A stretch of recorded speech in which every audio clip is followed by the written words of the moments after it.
Hey, Twitter world. Don't pet the llama. A pangender octopus who roams the cosmos in search of love. I'm never going to look at butt plugs the same. Apparently, ducks are rapists. I'm really uncomfortable with this conversation. What's up, guys? How you doing? Welcome back to the podcast. My name's Ian. And I'm Jennifer. There we go. I like that one. That was good.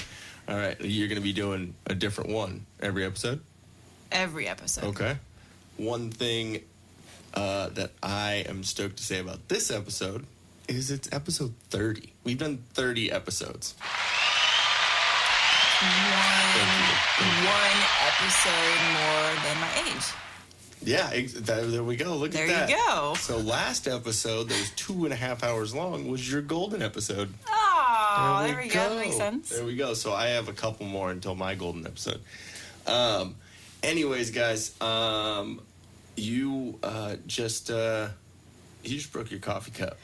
Did you just break it right now? No, not right now. It's been broken, but I forgot I even had this mug because I, have like 80 mugs. Yeah, we have a cup. We have a whole and overflowing just realized shelf. that as I picked it up by the handle, I heard a little crack. Could you imagine if that just spilled all over the equipment right now? Yeah, I'd have been a little bit mad.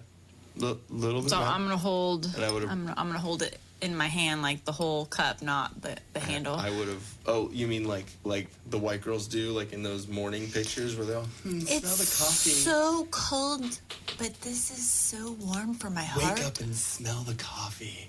The little meme and like the white girl in the sweater off the shoulder, sitting there looking out the window. No. You know a few people that have probably taken those photos. Yeah, exactly. But yeah, I'm kind of bummed because it's one of my favorite mugs. What does it say on it? I do marathons on Netflix. But it's cool because it's like a really big mug, and I really like that. Like, yeah. It has to meet the specific qualifications in order to be a mug that I will buy. One of them being a large mug. It's not as big as that mug that we got Ron for Christmas. I like big mugs, and I cannot lie. Nope, not that big. So, yeah, I'm going to refrain from holding it by the handle so I don't drop my precious PSL all over the equipment. Your PSL because of the creamer, right? Yeah, because the only Starbucks in our area that was actually open tonight had to close early because they're pansies, and the air quality was bad for them because of a local fire. Yeah. Not going to say that the fire isn't a bad thing, but But you're inside a building. Mm-hmm. I don't know, but so that caused me to go searching for something, to kind of tide me over with my PSL craving. And I let you go shopping in Target by yourself? You did, but I discovered something amazing.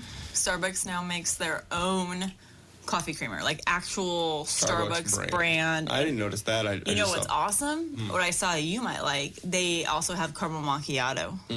Done. So. Well, I liked those those little caramel macchiato or like frappuccino, like already pre-made coffee stuff. Well, this is actually creamer, kind of the same so thing. Okay. you can make it yourself.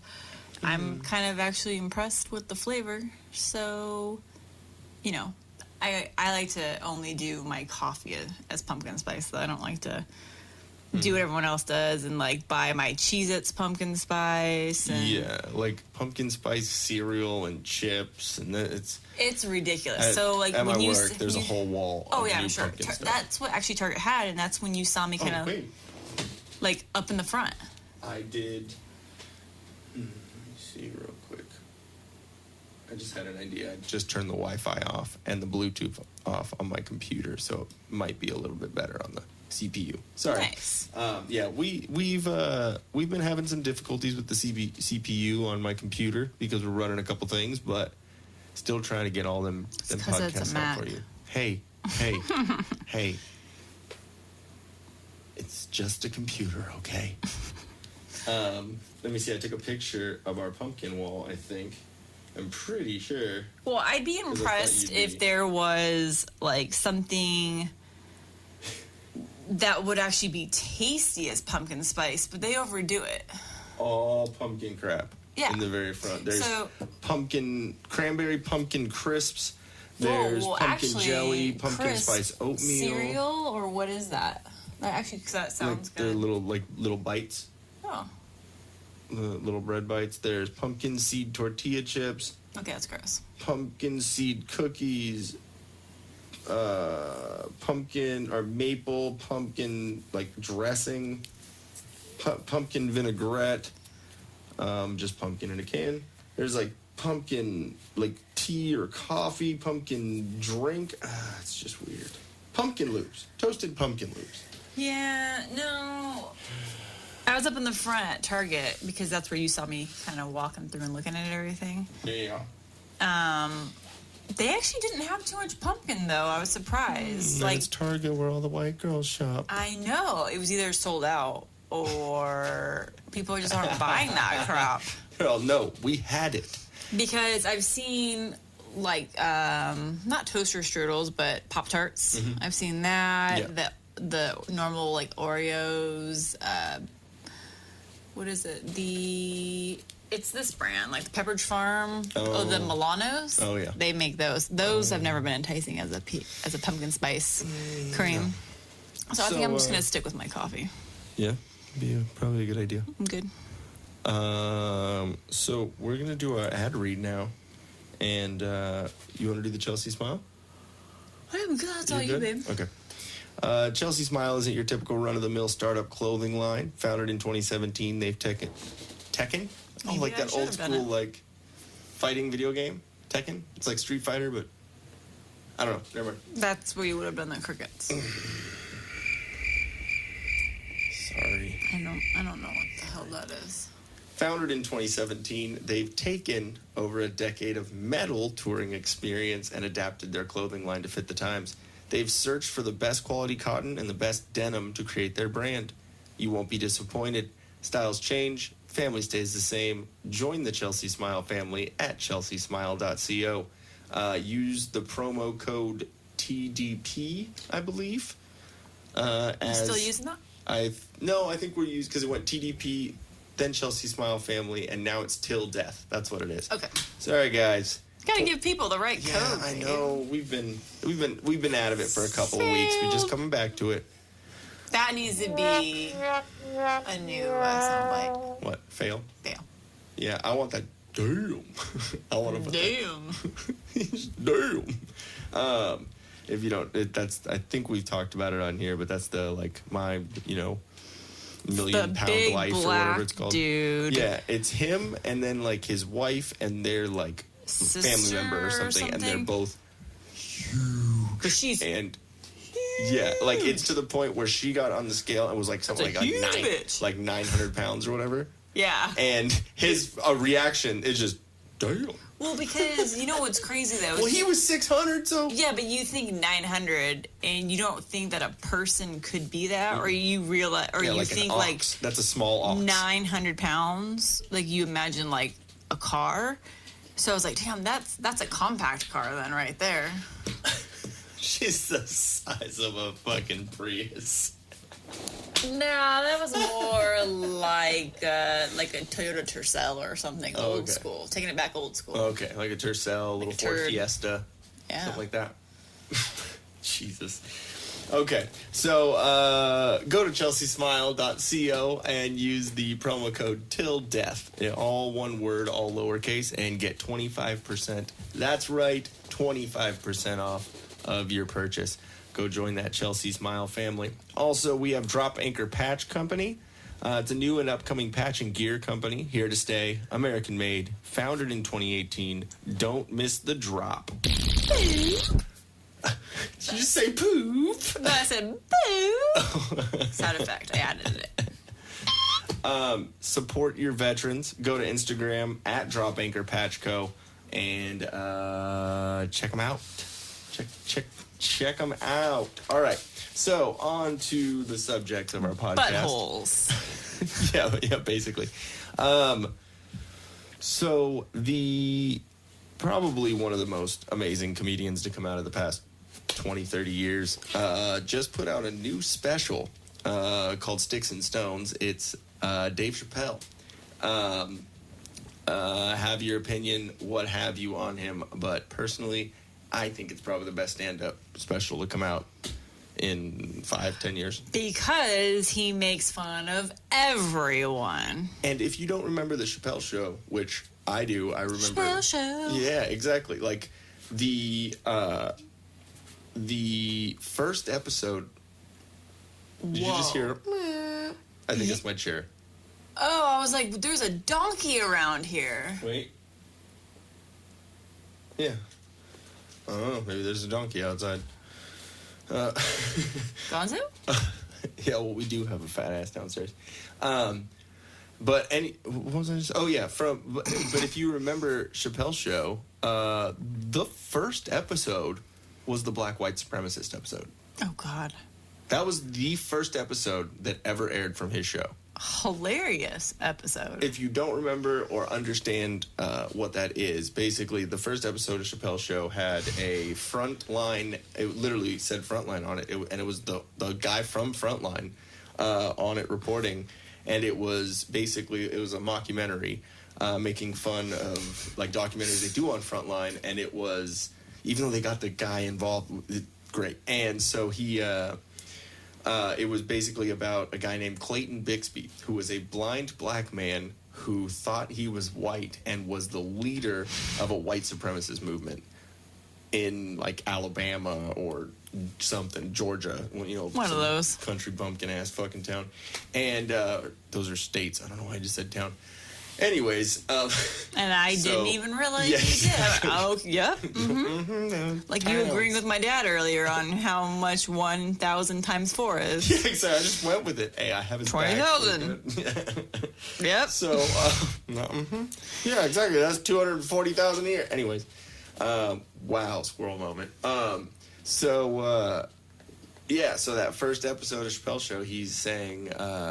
Dave Chappelle plays Clayton Bixby, and they basically follow him around where he uses free use of the N-word, and but in a hard R version, because it's Dave Chappelle, so obviously since he's a black guy he can say that, but he's saying it as if he was a white guy. So if I identify as a black woman, you can be transracial, say that? Just like that guy we just saw that he's white.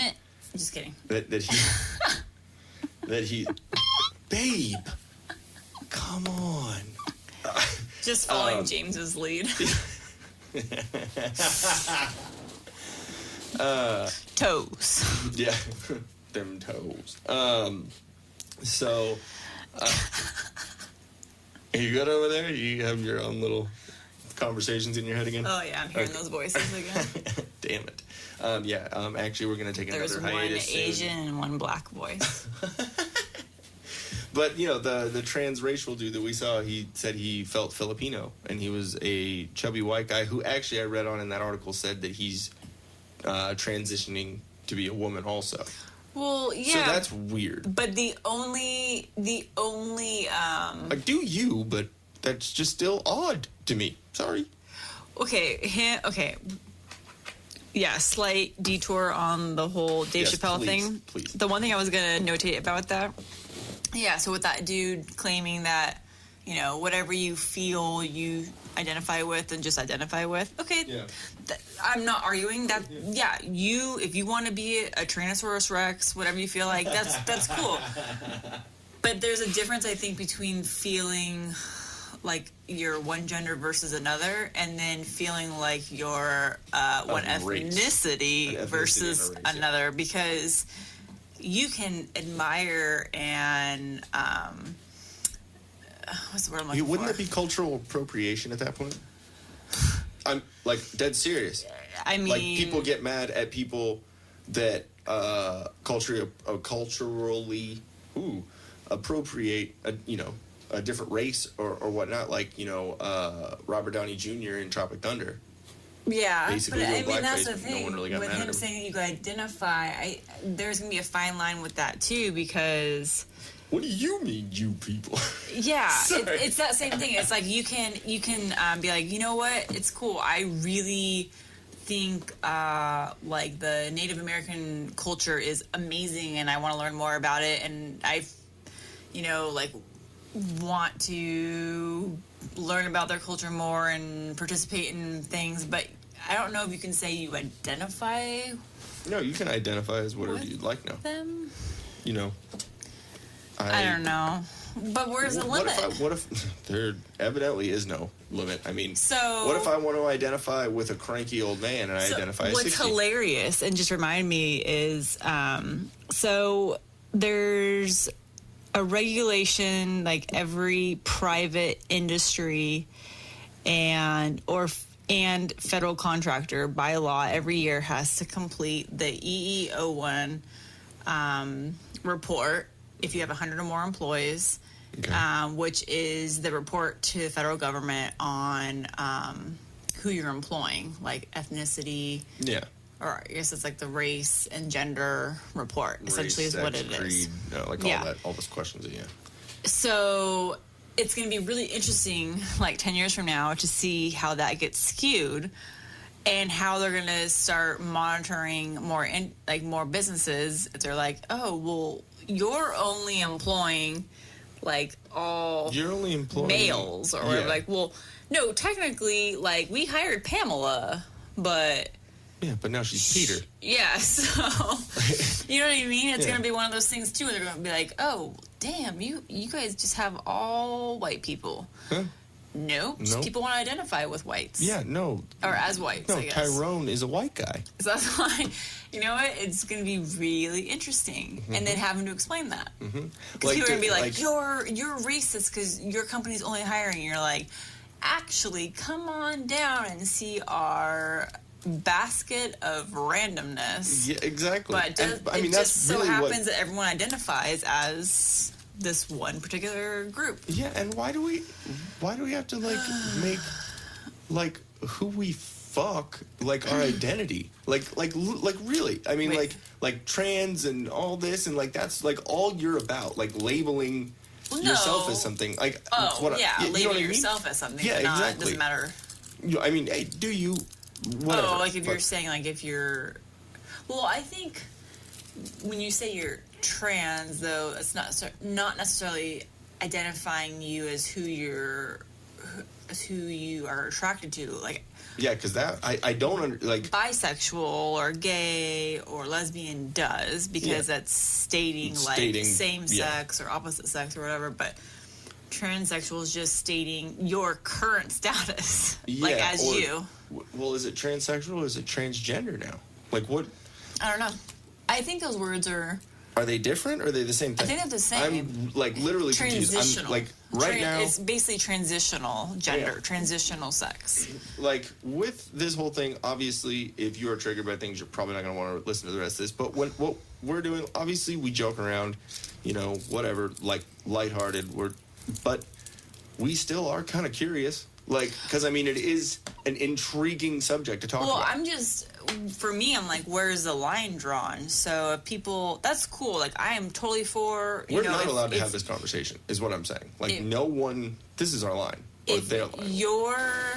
If you're unhappy with who you are in the eyes of everyone around you, so you decide to alter, your current sex or what you identify as race-wise to make you happy, that do you, whatever. But, it's like where does the line get drawn, and especially how that plays out, me being in HR. Like, I'm always looking at it from that side, like because I see the rules that I have, like some of the ridiculousness that we have to do at work in order to accommodate everyone. Mm-hmm.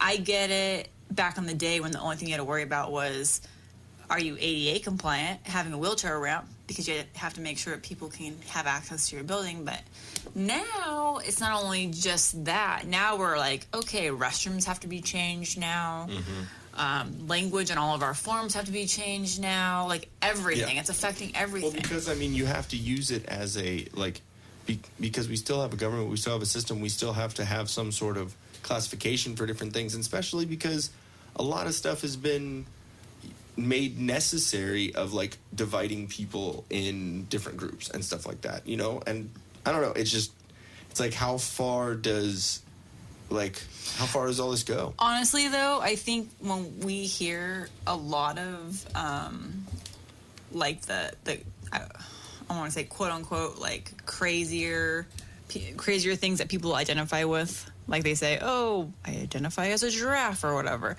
I don't think... You said a llama earlier. Yeah. It made me fucking laugh. So I'm just saying, like, I think that those are just like the outliers. You're always going to have the outliers in a group on whatever, just because you're just going to have those just because people are weird. Yeah.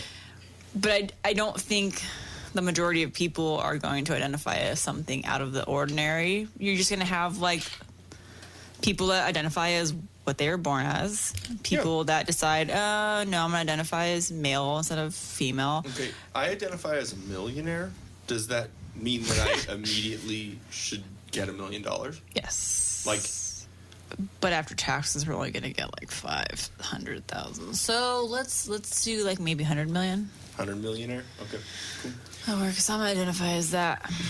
But I mean, yeah, we make fun of that. But I mean, really. I mean, it's something that, and like. And where do you draw the line as? Are you? Do you have? I don't know what the proper term to say is. Do you have problems? Do you have issues? To where if somebody is so disgruntled with themselves that they're seeking out to identify as something completely different, just in hopes that makes them happier. Are you drawing at straws, or is this actually how you feel? Yeah. You know what I mean? Like, because, just to be completely honest, the history of all this is maybe a couple of years ago, it was being transgender, being transsexual was a mental disorder. In the, medical... But I still think it could be. Anytime someone wants to alter their current state of being, you can look at it at that point. That's extreme. Drastic. Exactly. Extreme.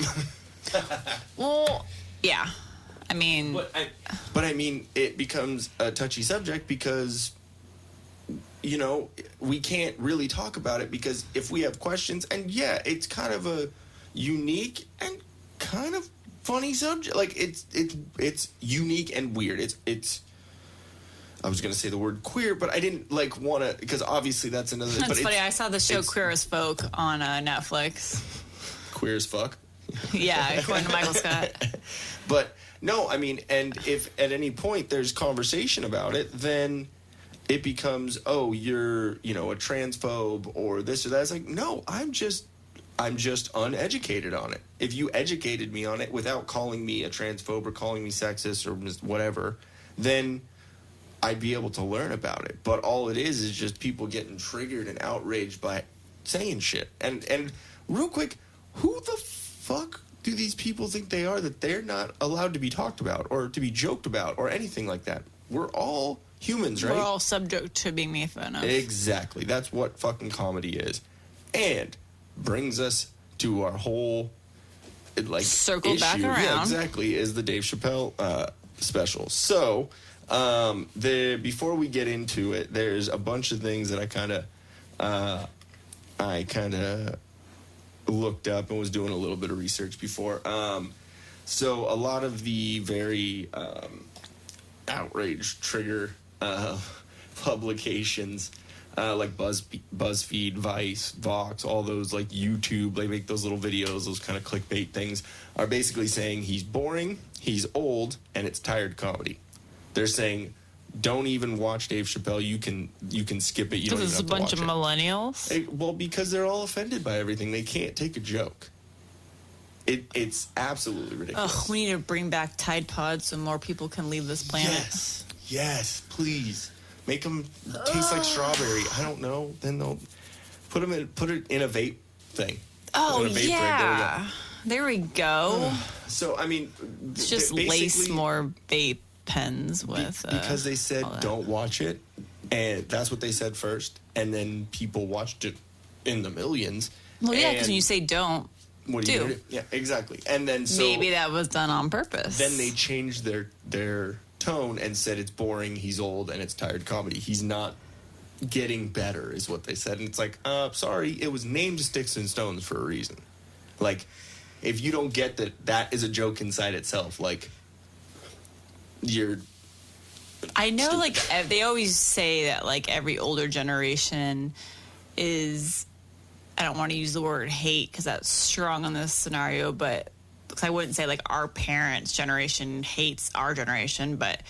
I think every generation, or they say every generation kind of like frowns upon the next generation as, oh, those kids. Like, yeah, exactly. I mean, it's no. natural. This is breaking the barrier. The millennials, I would say most of them are, and I just had this discussion actually with my boss at work. They're a bunch of idiots, lazy, entitled, and they're sheep. Well, think about it. I mean, you know, you're scrolling all day. You're on Facebook, you're on Twitter, whatever. Twitter's ridiculous. But if you're on all these social media sites, it's, you know, hate to use that now cliche term of an echo chamber. It literally is. You're just hearing what you want to hear because you don't follow everyone. You just follow the people that you want to follow. Yeah. So you just see what the people that are like-minded like you, which...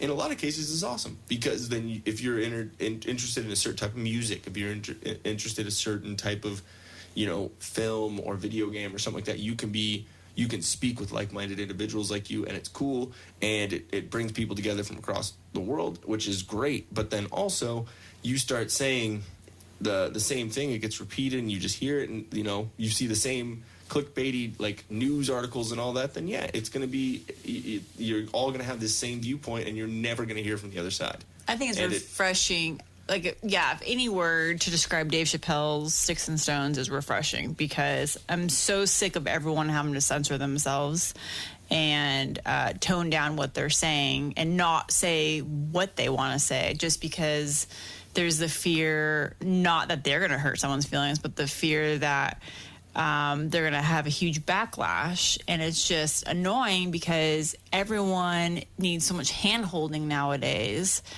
Like, I don't know what happened. I don't know where we went wrong in the world to cause this terrible generation that's coming up now and literally is going to cause their own detriment, because like this has been in numerous conversations at work with new employees and being millennials and how they're not going to last very long because they're not doing well at work. Well, I mean, it's just it's this thing that like life is that him downstairs? Probably. He's agreeing with us. Life is tricky, man. You have to figure out and maneuver around, and heaven forbid you have to do hard work. Exactly. You have, like, I was just talking about this with one of my coworkers. I was like, the work ethic of people, when something gets hard or something's difficult, people quit, people give up, and because they can just go ahead and live in mom's fucking basement, you know what I mean, or whatever. Like, it's that's one of my millennial coworkers.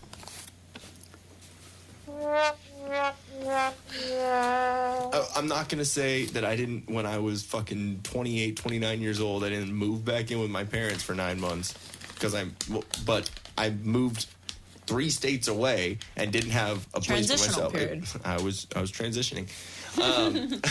And I was trans homeless. Yeah? Training time. Exactly. Training time. I don't know. The more that I hear millennial and like how it's involved with work ethic, with politics, with the whole evolving of our country, it just makes me sick, because I feel like they're kind of taking over. And they are like a little toddler that whined and whined and whined and whined and whined, and parents just gave in because they wanted them to shut up. It's this PC fucking outrage cancel culture where it's I don't like what you said, so you should stop talking. No, fucking Dave Chappelle even said it in the special. He said, if you're offended by this, remember you clicked on my face. Yeah. You know, like if you're watching this at home, you decided to watch this, so turn it off if you don't like it. Like, Dave Chappelle's not for everyone. I personally think he's fucking hilarious. Well, maybe all those people that are all offended can just go all to the same safe space. Yeah, exactly. And watch, I don't even know what's funny to someone that can't laugh. I don't know. I think what they do in the safe spaces is they all help each other put on their diapers, and they drink warm milk to go to sleep. The one thing, but they can't touch each other because that's offensive too. Because then someone might feel like they got raped or identify as being raped because they got touched. I don't even know. Point of personal privilege. I just triggered everybody with that. Yeah. I said the R word. Point is that the hard R word? Well, on that subject, there was, so after the special, there's an epilogue. So it's like a little 20-minute thing where he sits down and does like different. It was cool. He did like a question and open for Q&A to the crowd, and it was when he did his on Broadway thing or whatever. Yeah, and he goes, y'all paid like $800 for these tickets right up front. I just did it like a month ago for like $60. It was just kind of funny. He was like even making fun of the audience. Like, he just makes fun of everyone. It's just kind of like you're fucking busting balls with your friends. You know what I mean? You're just like, fuck you, whatever. Jokes on the audience because everyone can make fun of them and call him out for stuff or whatever, but they still paid to come see him. Yeah. He was doing, I don't know what the joke was, so I'm not going to say that it was funny or it wasn't. It was Dave Chappelle, so it probably was funny, but he was doing a joke about rape, I think, and someone stood up in the back and said, I'm sorry, I was raped, and then walked out. And he goes, that's actually, you're not supposed to do, just walk out, like, whatever. And then he said, it's not your fault you were raped, but it's not mine either. Ta-ta, bitch. Like, he was like, I'm sorry, like, but if you're offended, then don't, But see, like, there's a lot of bad situations that everyone makes light of by making fun of them. And that's been happening for a long ass time. But now all of a sudden people are like, don't talk about that. Don't make fun of that. It's like, when did, sticks and stones may break my bones, but words will never hurt me. When did that change? That's what I don't understand. And I don't understand how is it just technology to blame, and why would it be technology? Because it's not like millennials, so what of like, is it the generation of right before us that had the millennials then?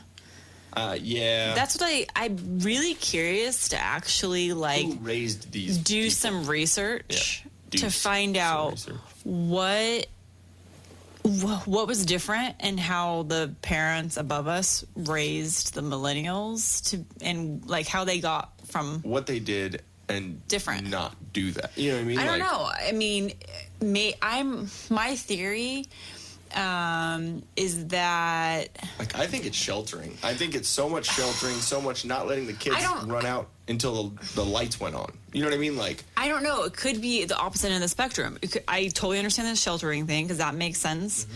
But then, too, what if it's more I think the technical term is like latchkey kid. You have parents that are both working. Mm-hmm. You get off school and just do whatever. Yeah. Take care of yourself. So when we were growing up, I remember that was a term. Yeah. And that was becoming more and more popular because in order for a lot of families to survive and raise a family, they had to have dual income earners. Makes sense. So it's a little shitty now. Yeah. So now it's the same thing. Yeah. So now if you have kids off doing their own thing, they have technology. I don't know. It's one of those things hard. where it's like, the internet is an amazing thing and it is a detriment to our society at the same time. Like, if we didn't have the internet, we wouldn't have the ability to do this right now. But most of my friends growing up were what you'd consider the latchkey kids, where both mom and dad worked. Mm-hmm. So, I mean, but they they weren't wussies. They didn't grow up that way. So what happened? What is different in how those kids are raised? I think it's a lot of like coddling. Obviously. So maybe it is the opposite. I know, obviously taking care of your kids. You care about your kids and all that. And we don't have kids, so I can't speak from that point of view. Obviously. So it maybe just evolved from people I don't want to say homeschool.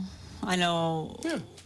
But I mean, it's this coddling of like, there's a difference between saying you can do anything you put your mind to and protecting them from all the possible bad in the world. You are going to have to deal with it. Every single person has something that they have to deal with in this life that is tricky, and it tests your character. It tests your who you are as a human. It allows people to respect you and treat you. The no spanking generation. Basically, they grew up with no. Some people were not chased around the house with a chancla, and it shows. Or put in a corner in a chair next to a spider. Yeah. For timeout. Or made you eat soap. Brush your teeth with there you dial go. soap. Yep. And that's what it is. I think maybe just kids started running the household. Yeah, exactly. Because you have whatever you want. They're all what they spoiled brats. Exactly. Running around the store. I see it all the time. Being loud, doing all that. Ooh. There's so many kids that I just want to punt when I'm in a store and I hear them running around. It's one of those things where it's like, you obviously have not got smacked upside this. I'm not saying beat your children. I'm not saying that in any way. But you got to teach them, because someone at some point, if they run their mouth and they're in like college and they run their mouth to the wrong person, they're going to knock you the fuck out. Oh, yeah. Like the other day. Because they don't expect it. They're like, I could say whatever the fuck I want. Bop. No, the other day I was coming out of, go figure, Starbucks. And I was about ready to say something to this mother, but then I realized she actually yelled at her kid, not me. Because I opened the door to leave, and this little kid, maybe like 4, 5, was running past the door, and literally I almost slammed the door right into the kid's face because I pushed it open, didn't see anyone in front of the door. And I heard, "Hey, watch where you're going," something like that. I was about ready to be like, "Watch out for your little shit. Like, next time I'll punt him in the face with my knee." I'll let the door smack him. But then I realized she then was like, "Get back here." And I was like, okay, cool. She wouldn't be yelling at me. Otherwise, I'd make things really awkward. But, I now, like, applaud parents when I see them actually disciplining a child. I'm because like, it's refreshing. Wow. You know what, though? Everything is cyclical. Everything in life is. So clothing, trends, everything, you name it, everything. Except, well, even technology somewhat is. We kind of brought back the Polaroid because everyone's like, ooh, that's cool, instant. Doing that now. Yeah, exactly. So maybe this is just a horrible trend like the 80s clothing, like 10 years, right? And we can forget about that population, because maybe people would be like, oh my God, I don't want to have kids that are going to be like the millennials. So like I'm going to go back to the 50s. 50s. Exactly.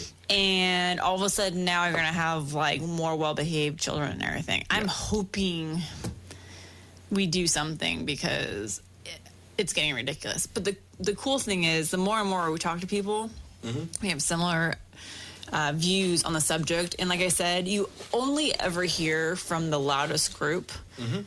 And usually the loudest group is the minority. You're hearing the silent majority. Exactly. is usually, there in the background, and not until it gets to a point where then finally people start, trying to do something. So I'm thinking this will hopefully be an end to a horrible trend soon.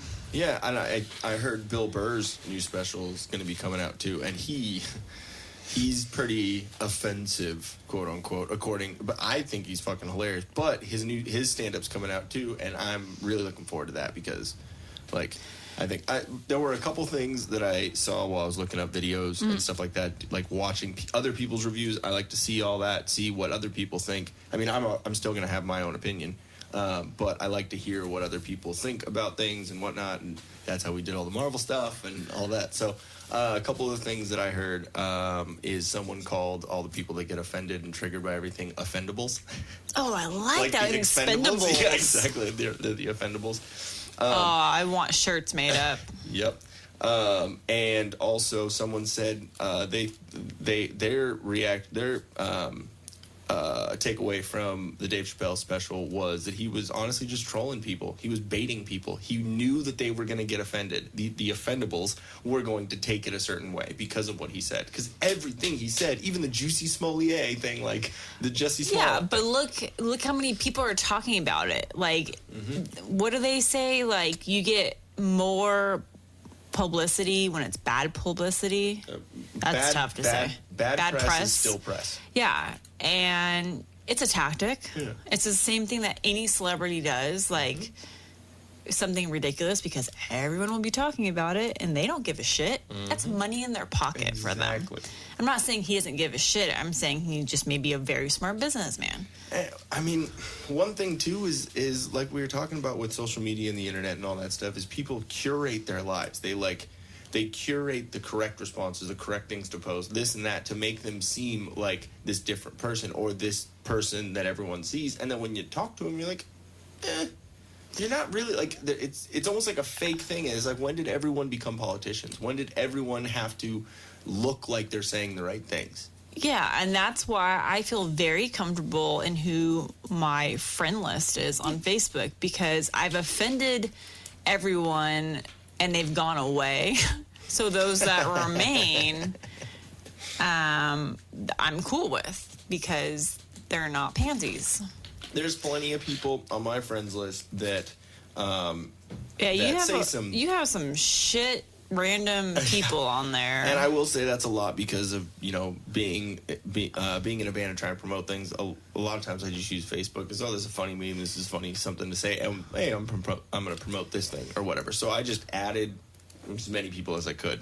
And there's some people that say some things, and I'm like, dude, that I like actually, have been friends with at some point or whatever. And there's some people that I'm like, dude, like, there's a lot of things that you have done that I have witnessed that are completely against that. Like, you've said some things, like being drunk or this, hanging out, whatever, that completely go against what. Like, and I'm not saying people don't change and this and that and whatever, but it's like, you gotta, it's throwing stones from a glass house, man. It gets to a point where it's like, come on. Yeah, well, I mean, that's kind of one of the reasons why, like, I have a love-hate relationship with social media, because it's cool that you can get everyone connected across the internet that otherwise wouldn't have the connection because of where they live. But at the same time, it's like this crazy need for acceptance, and like the whole thing I'm seeing a lot more of, where which I think is good, is they're showing like basically signs to look out for friends that may be like suicidal and things like that, just because somebody may look extremely happy and whatnot on social media. You don't really know what's going on behind the scenes. I like that they're actually promoting that. Yeah. I mean, that's a good thing to promote. That was the first joke in the special. He was talking about Anthony Bourdain. Said, this dude, his job was to go on TV and eat food in amazing places with amazing people, and he killed himself in a luxury suite in France. Yeah. Like, see, yeah, everyone was touched in that special. But I mean, that's the thing with social media, though, is everyone, I don't know, like, I just don't care, honestly. I mean, fuck. I have no one that I need to impress. I have my friends, my family, and I have you. And all my true family and friends. Shut your freaking face. All my true friends and family, I don't need to impress them,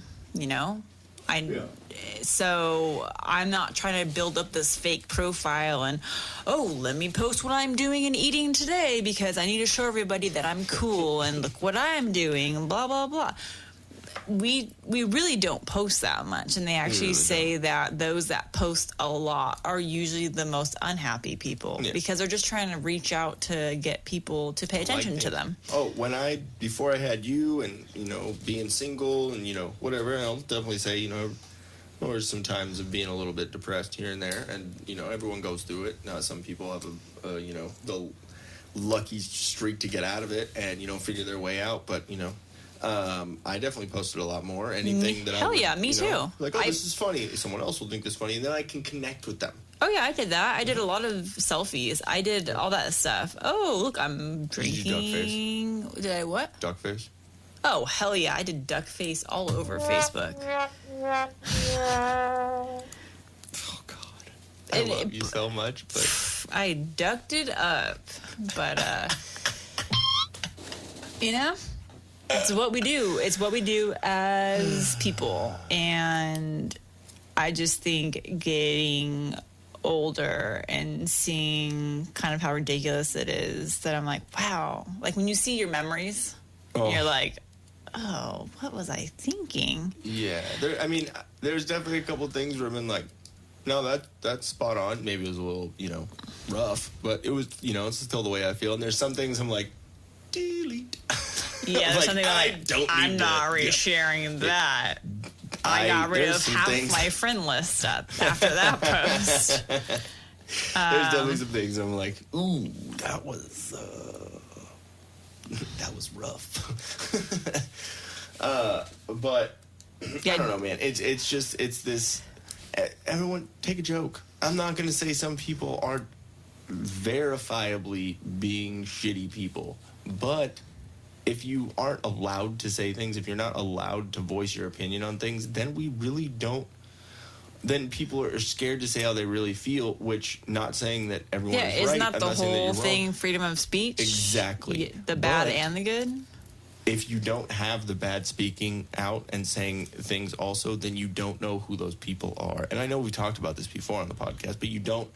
They're gonna hide in the shadows. They're going to still think the same.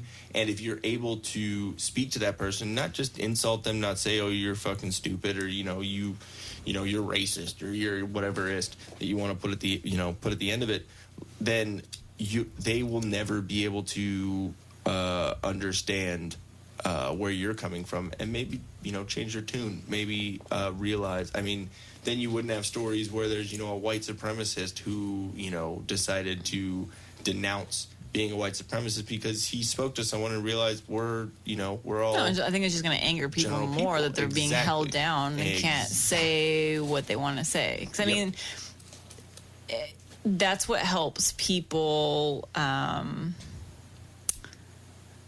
guess evolve and get better. Like, if somebody realizes that they need to discuss some issues, they may go to a therapist and they're talking it out. Mm-hmm. But what's happening in our society is we're being told that, nope, what you're thinking is wrong, so you need to shut up. Mm-hmm. So it's going to do the exact opposite of what their whole intention of this is. So, I think we're kind of screwing ourselves right now, and I can't wait for the backlash. I can't wait. If there's kind of like this uprising right now, I kind of feel like there's all this tension bubbling under the surface right now. Mm-hmm. And like all the little weenies, the Antifa people. Up in Portland. Well, everywhere, but mostly in Portland. Gosh, can we just get like the bombers from over there to come like blow up Antifa people? Well, I'm sorry. I'm at that point in life where I'm just so irritated by all these idiots that are hiding behind masks because they're too much. Well, they're too chicken shit to actually show their face. The way I feel is, the whole thing is said. I may disagree with you, but I will fight to the death to protect what you say. That's the way I feel. What they say, that's their opinion. They have the freedom to say that. But once they start putting on masks and trying to physically harm people, that's where it changes. Once they start doing it, that's where that needs to be stopped. Yeah, and you throw a concrete milkshake back at them, then... Yeah, exactly. Like, so... And the funny thing is I've watched plenty of videos on that, and there's no discussion at that point. When someone goes up there and tries to ask them questions like, why do you feel this way? Why are you protesting this? What is this? All that. Then they get chanted down, they get shouted down, they get called a racist, they say fuck you, all this, and then they start beating the shit Again, that out of them. whole town, Portland, is going to go under too, and it's going to be a shithole. I mean, So I hope the mayor or whomever, is it the mayor that supports it? Yeah, I think that's. I don't really know the full detail on it, but if it is the mayor or the city, whatever, supporting all of that, then they can go fuck themselves, and they're going to lose visitors and that whole area up there, which I've already heard people are leaving. Yeah. They don't want to live there anymore. Well, because there's a big difference between. Why are all these stupid people are causing society to be worse? Well, ironically, all these gray areas are going to shit. San Francisco, Seattle, Portland, because you get in Austin. You get in this little, again, echo chamber, and they're the ideals that they're going for, what they originally are talking about. People being, if someone's oppressed, if someone is, I can't even fucking think of the word. If someone's oppressed, if someone is discriminated against, anything like that, yes, of course, that's not bad. But when you are looking for it everywhere, when you're looking for some sort of racist action or sexist action or something like that in everything, then you're going to see it in everything. It's not. If you build it, they will come. Straight Fields of Dreams. You know what I mean? Like it's the same exact thing. Like if you can realize that, yeah, we're all different, we're all the same. We're all unique, but we're all humans. We're all just trying to get through and trying to get by. And yeah, we all make mistakes. Any person listening right now, go back 10 years and think about the way you try and put yourself in your thought process then. Were you the exact same person? I am going to bet 99.999% of the people that are listening 999 are completely different than you are now. Or maybe not completely different, but your thoughts were different. How you lived your life, how you credited yourself, and if not, then take a vacation, go do some new shit, go do something else. You need, as a person and as a human, you need to grow and try different things and change your opinions. No, maybe not change your opinions, but learn new things and have an open mind. I just don't get how all the Antifa is allowed to go on. I don't get why the government can't step in. Well, so terrorist organizations, they've tried to have them labeled as a domestic terrorist organization. Exactly. The reason why they can't do that is because there's no one leader. There's no one. You have to have a leader? Yeah. The whole Proud Boys thing. What happened with the Proud Boys? I don't know. It was Gavin McInnes was talking about it, or he was basically the leader. It started off as a complete joke, but they were basically about to be labeled as a domestic terrorist organization because they had a leader, an organizer, something like that. So Gavin McInnes. So can they be considered a gang? I believe so. I don't. I need to look into that a little bit, but yeah, it's just basically what is happening. It's almost like the PC culture that started maybe 15 years ago. That long ago? Oh yeah, it's been around. It was just called being politically incorrect. That was literally a Bill Maher TV show, Politically Incorrect. He is a very liberal comedian, but he said everything out of the book. George Carlin used to say George Carlin in the 70s and the 80s, he was saying fuck PC culture. That way back then, people trying to do all this. Remember Tipper Gore, Al Gore's wife, doing the parental advisory explicit lyrics thing, going against all these musicians and all that, and you remember any of that? Yeah, it was literally Senate hearings where Dee Snider from Twisted Sister and all these big musicians, Frank Zappa was sitting in there too, and they were all saying you can't censor music. And that, you remember all that, the little sticker, the parental advisory explicit content or whatever? That's because they had Senate hearings at the government that said there needs to be a warning on there. Yeah, because of what's her face. Yeah, because of Al Gore's wife. Yeah. And Hillary Clinton had something to do with that too, and so all this. She killed somebody, and then probably. We need to not say that. I'm kidding. We did not say anything about that. Anyways, so to the balloon, the wrinkled balloon, Hillary Clinton. We said nothing. That's the air coming out. Probably more like. Yeah. So the PC culture being politically correct, I'm pretty sure started it. I mean, because you can't say this, you can't say that, you can't say the R word, can't say retarded. Even though I can say that whenever and wherever I want. What I'm saying, which we are saying, rolling down Rainy Street. What I'm saying is rolling down the street. Basically, there are different things that you're not allowed to say according to PC culture. You're not allowed to call certain people certain things and whatnot. So it's bred this thing of you can't say that because of this, and now it's turned into, well, if you do say that, you're just sexist or racist or an ableist or this or whatever. And it's like, well, how, when you're bringing up all these situations, I don't know, it's just, it makes my fucking head hurt. Literally. So regarding Antifa, I was trying to look up kind of what current status is with dealing with them. Mm-hmm. And I guess on August 17th, Trump tweeted, major consideration is being given to naming Antifa an organization of terror. Portland is being watched very closely. Hopefully the mayor will be able to properly do his job. Yeah, I mean, one thing I will say is during one of the protests, I think a couple years ago, there was a guy who was not on the Antifa side, but I believe he was assaulted or something by them or whatever, and he just drove his car through people and killed someone.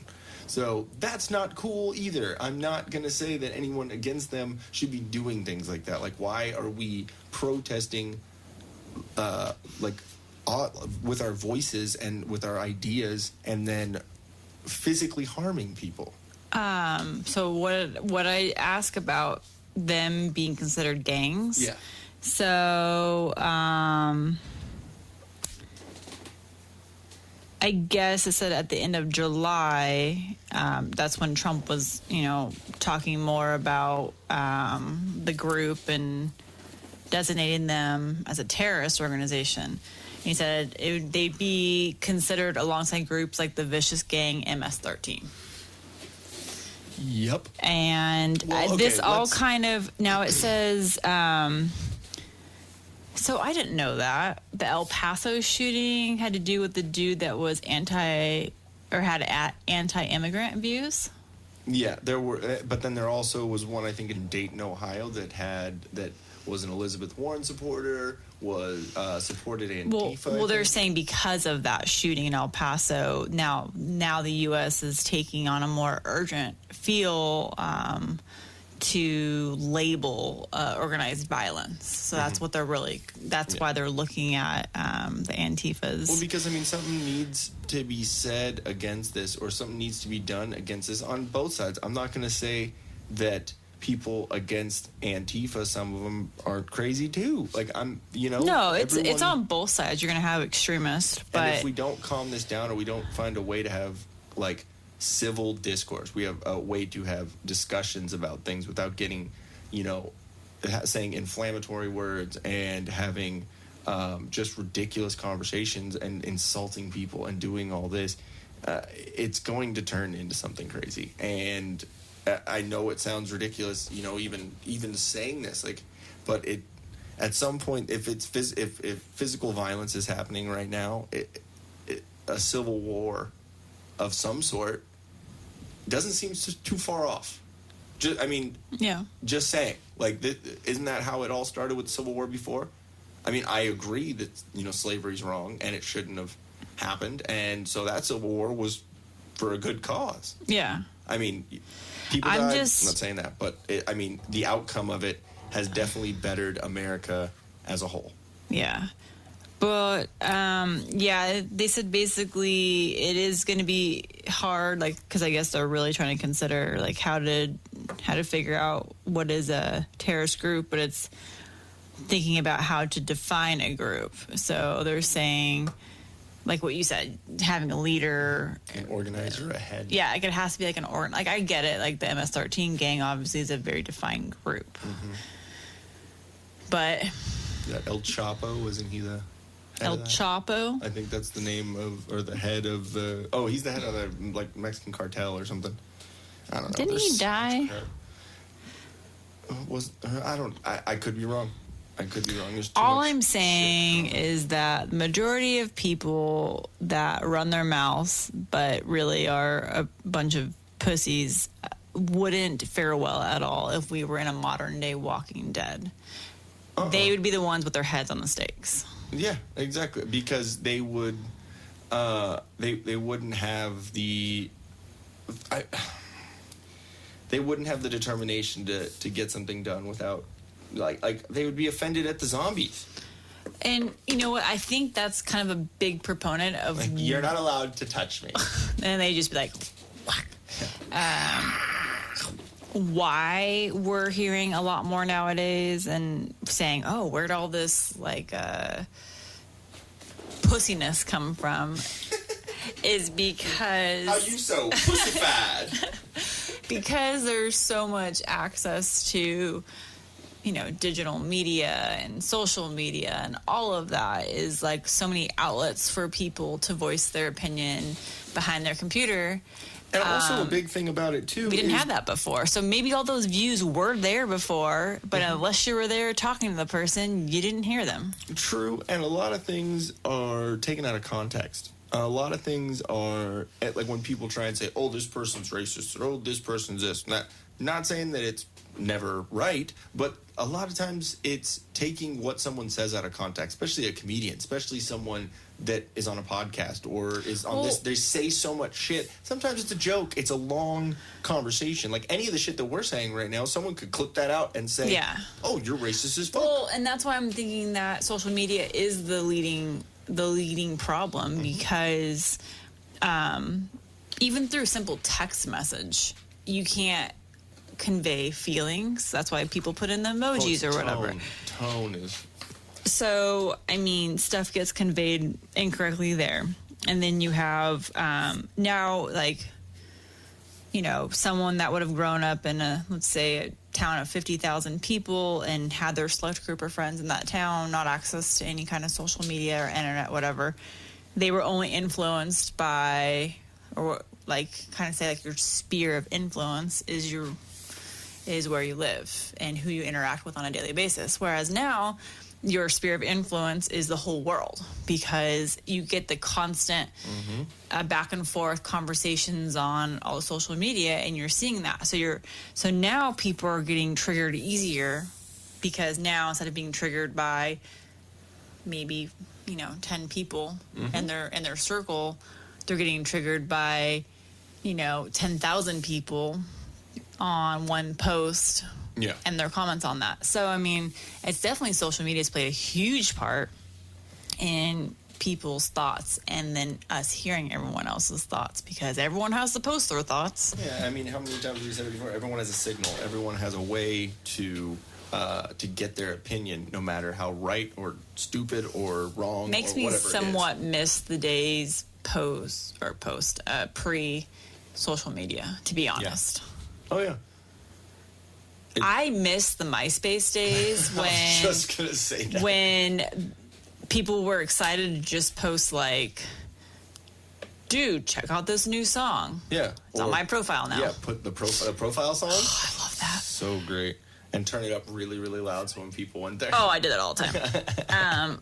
And that's when social media was fun. Yes, exactly. It was but still now Like, everyone's so connected and like yeah, but at the same time, it's so annoying. Like, I think one of your friends had posted on Facebook the other day, like, as a joke, everyone's kids are so ugly, in response to everyone posting their first day of school pics. You know what? It's hilarious. We have friends with kids, and you know, I was thinking about posting something ridiculous like that, but I didn't want anyone to be offended. I know most of our friends wouldn't be offended; they have thick skin, but. You know, just you start making fun of things because you see it continuously. And yeah, it's like, I think I saw everyone's kids' first day of school pics. Do I care? Not really. Sorry, people. But you know what? It's important to you, and you felt it was important to post. Exactly. So cool. I'm sure you don't give a shit about half the stuff I post, and that's cool. I thought it was important, so I posted it. Exactly. And but that's what social media is about. Yeah, and I'm not going to block somebody because, oh my God, you showed me, you know, another picture of your little new dog. Yeah. Well, actually, I care about that. But I care about more your pets than your children. Let's be honest. Post more pics of your dogs. Yes. Even cats. Little cats are cute. I don't want to ever own one, but they're cute to look at. And I will pet them, but I'm not going to own one. Those crickets are how I feel about that. But you know what? It's cool. Do I get offended?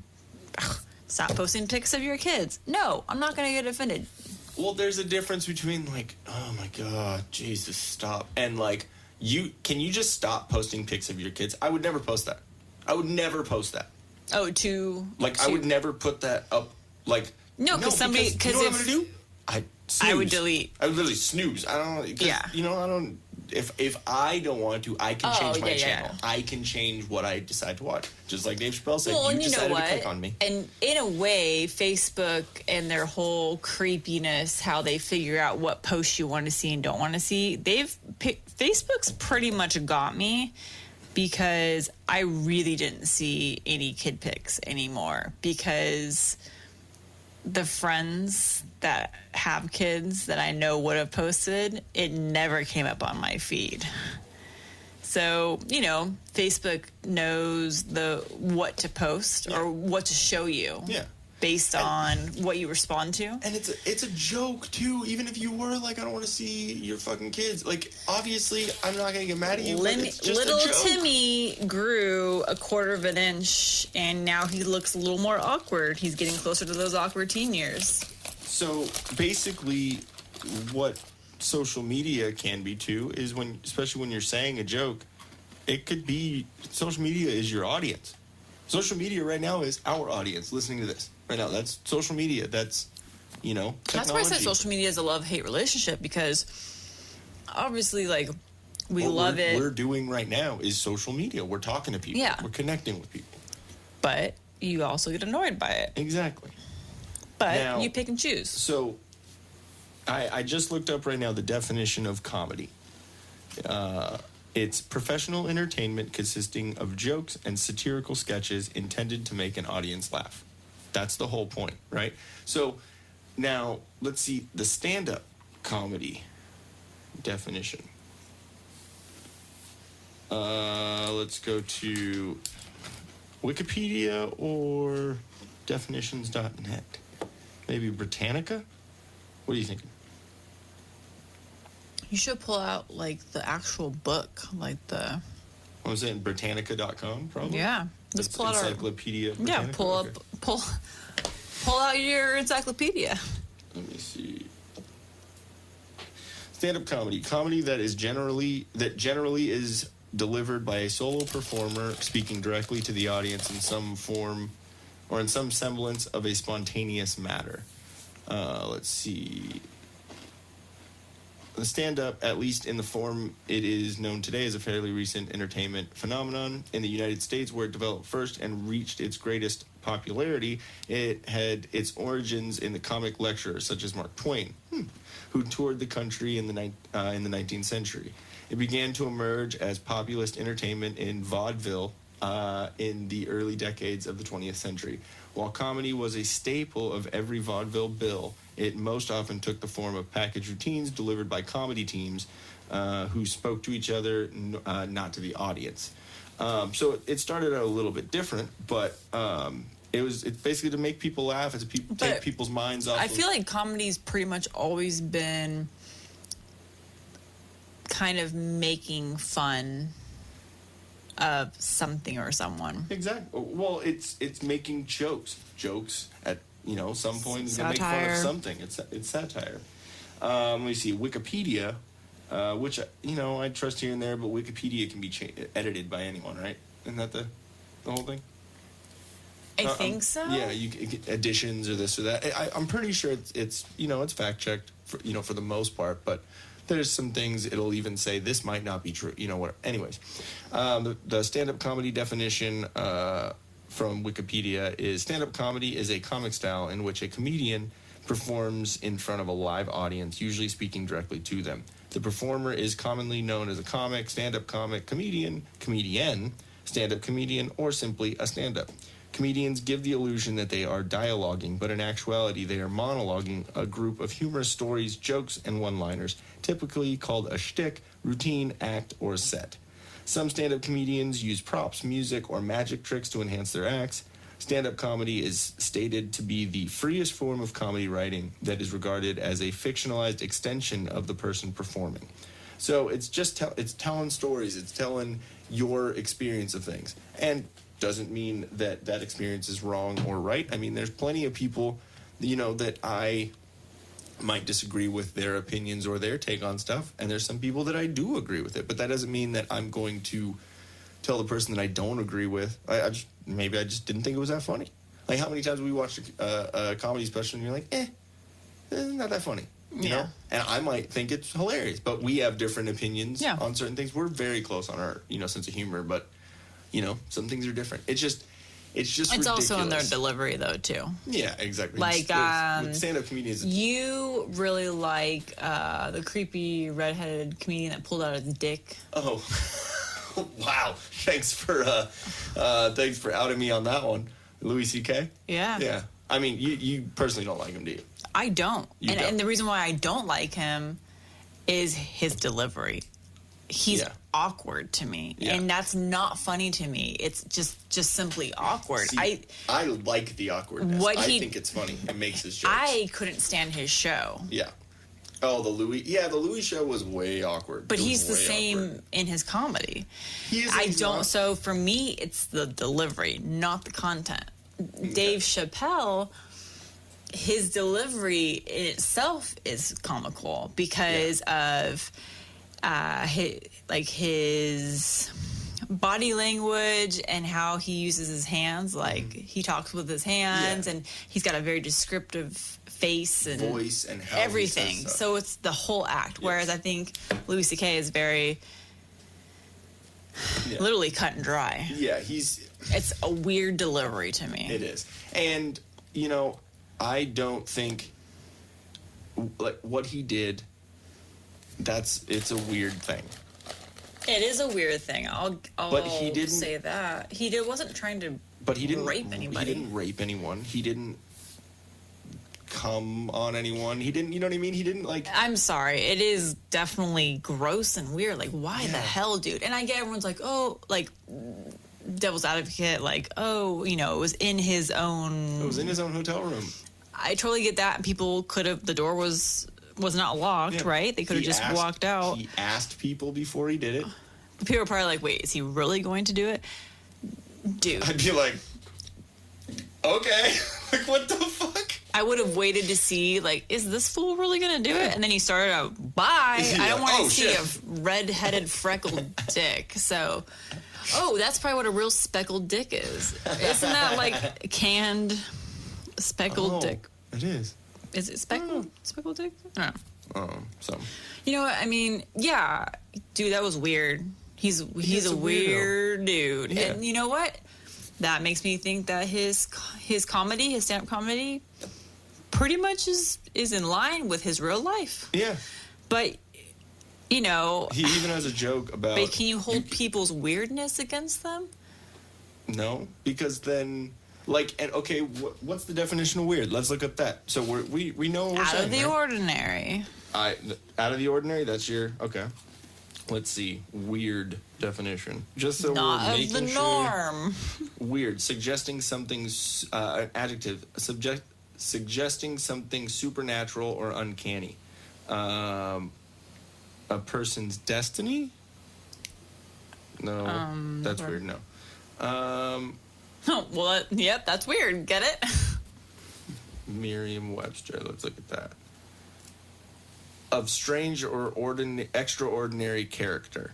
Of, relating to, or caused by witchcraft or the supernatural. So that's what I got. So Google said something about supernatural and, whatever. Interesting.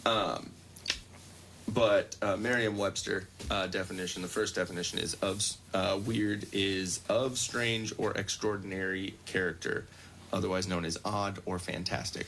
So, I mean, think about that. In the synonyms for weird are odd and fantastic. That's both Weird. like negative and positive, I guess. You know what I mean? So we're all weird. We all have weird things. And so when you take something that is not the norm, I guess, which a lot of people would say, oh, well, what's normal? You're going to call me abnormal? Whatever. Yep. Like, well, yeah. The norm is what the average person would do. Exactly. So if the average person wouldn't pull their dick out, And just whack it. I mean. yeah, it's one thing to pull it out. It's another thing to actually go to town on yourself. Yeah. But he Yeah, dude, that's weird. I'm sure there's some. Oh yeah, what does Dave Chappelle say? There's nothing more vulnerable than a man that just came on his own stomach. I mean, the word. Clean that shit off first. Okay, I'm sorry. So at that point, you have a limp, wet, sticky man. Angry, red, fiery fucking penis. Doesn't sound very rapey to me, but then, if you are that uncomfortable, leave the fucking room. It's not that difficult. You're a grown-ass person. There were two comedians, the comedian duo or whatever, Oates and Garfunkel or something like Oates that. and Barley? Garfunkel and Oates. I think that's what it is. It's literally that's their comedian name. It's like a duo, and they're comedians. They're women. Oh, they're talking about Hall & Oates? Or, yeah, Hall & Oates. Yeah, Hall & Oates, Simon and Garfunkel. Yeah. Garfunkel Oh, and I Oates. was so confused, and I was so like, that's wait, pretty okay. funny. Yeah. I thought that. I mean, they're pretty funny. I've listened to them a couple times, but they were one of the ones saying that he did that in front of them, and that broke their spirit. That crushed their comedy dreams and whatever. And Chappelle said it in his last special, saying that's a brittle ass spirit. Then for some dude to just whack it in the corner and what's going on here?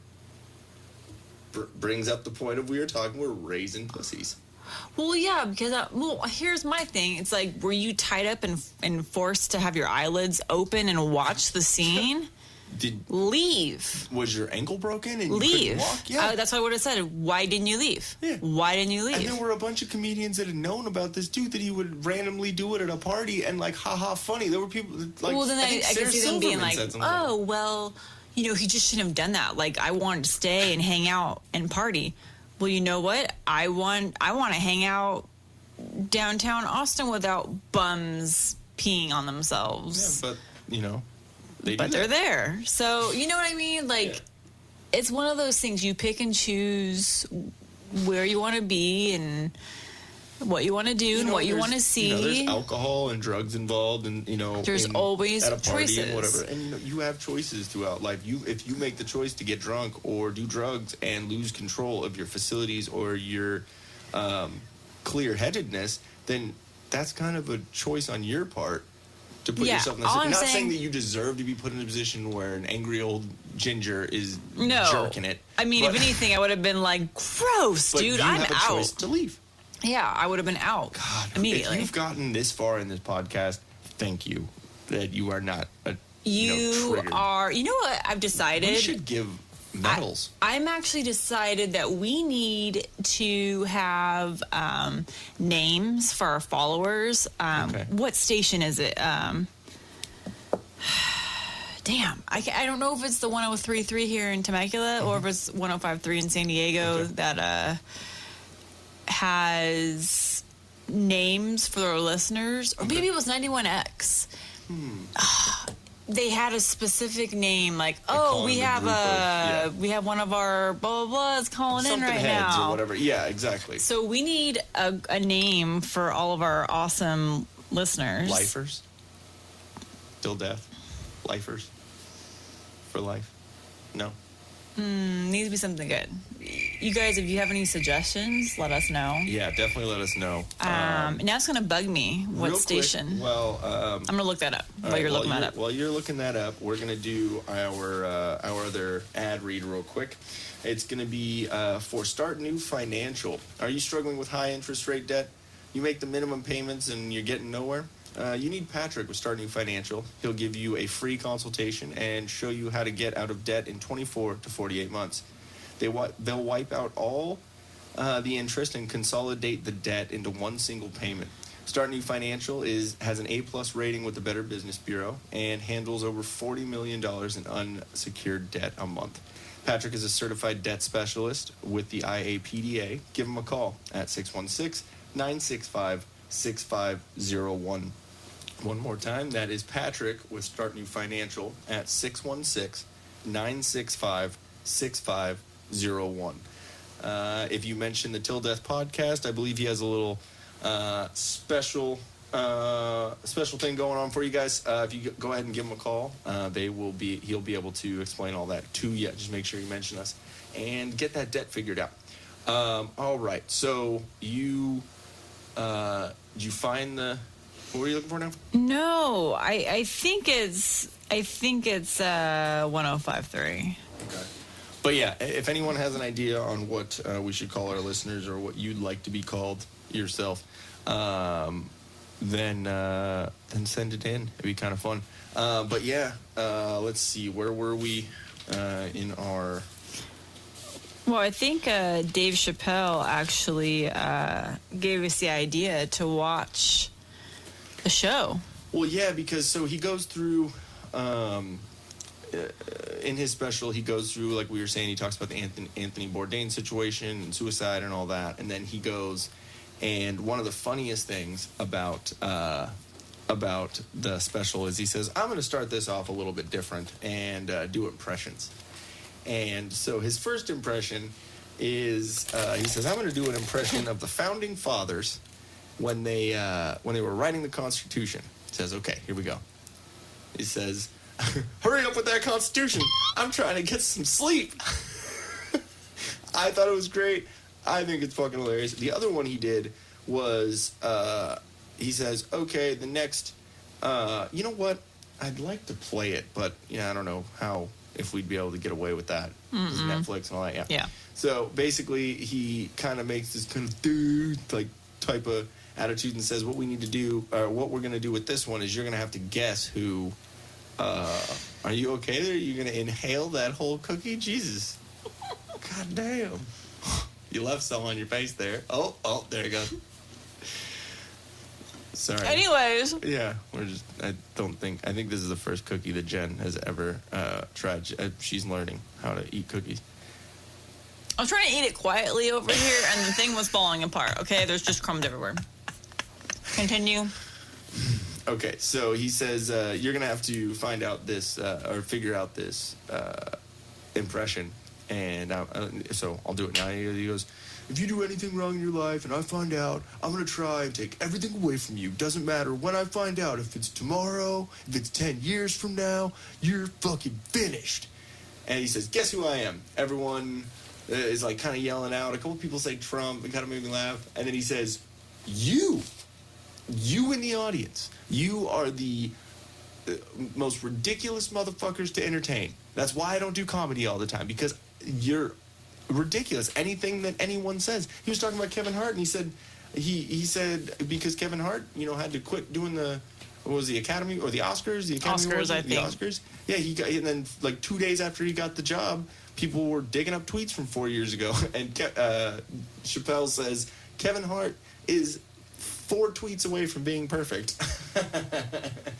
Because I guess he said something, back in 2008 or 2009 or something, saying that he... was that long ago? Yeah, I didn't know when he said it. Yeah, it was 10 years ago. And he said that if his son was gay, that he would break a dollhouse over his kid's head. Does anyone realize that that's a joke? He was joking. Obviously, he would not. No, do he that. he said the K word, the key word. Yeah, he was just talking about gays.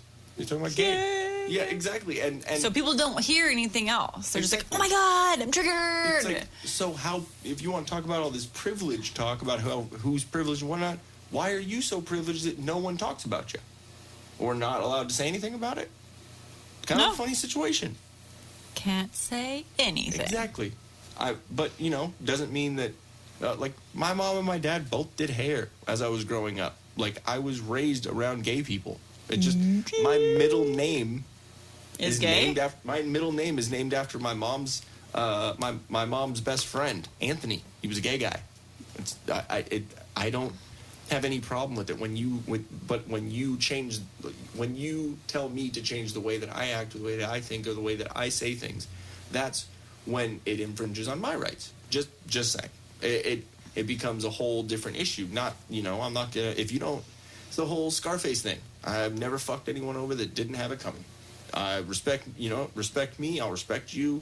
It goes both ways, Now, if you come and you tell me, like, hey, man, like, this, like, kind of bugs me a little bit. Like, just, be like, all right, cool, man. Like, I'm sorry, I didn't know it offended you. I might, jab at you a little bit more because it's funny and haha, because that's just the, grow some thick skin. Like, everyone gets They're shit said called about balls. it. Exactly.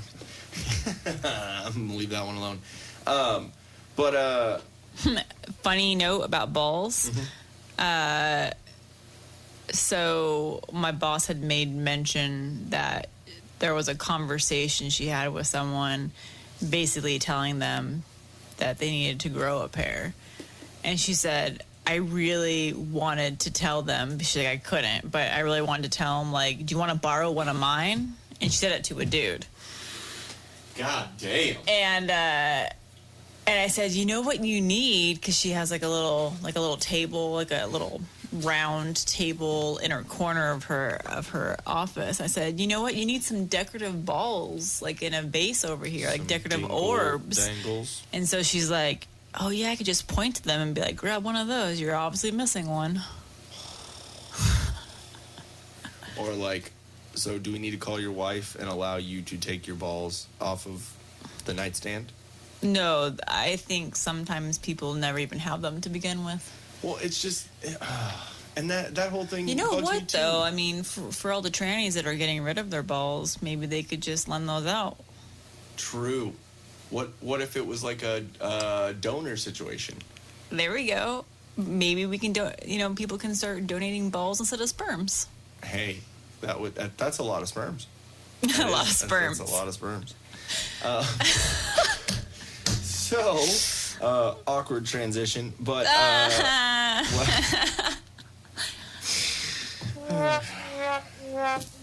guys. Hey, that can be our listeners. The balls?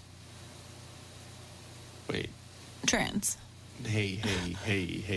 They're called Just T's. kidding. Yeah, so T for titties. which is another thing that Chappelle talks about. He talks about the alphabet people, which is, he says, and I'm just repeating what he says, I have my own opinions on, it's funny. And he says, They're stealing all of our letters. He says they took 20% of the alphabet go. for themselves. I'm I sorry. think that's kind of funny. That is, what's the word I'm looking for? Accurate?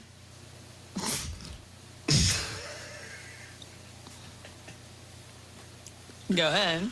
So this might be our last podcast. I know we said that a couple times, but L to the G to the B to the T to the whatever it is. you talking about the YMCA song? No, just LGBT IAAQQ P plus. P plus. Well, I mean, I think that's what it is. It's like a bunch of them. We looked it up, and because we were, because Trying to do a dance over here. Thank God we're not on video yet. You guys, so they would have seen me stuffing my face with cookies and then doing the YMCA dance. They would have understood why I'm like, huh? So at some point, guys, don't worry. But yeah, it basically is just that whole special is digging at anyone that is that hurt.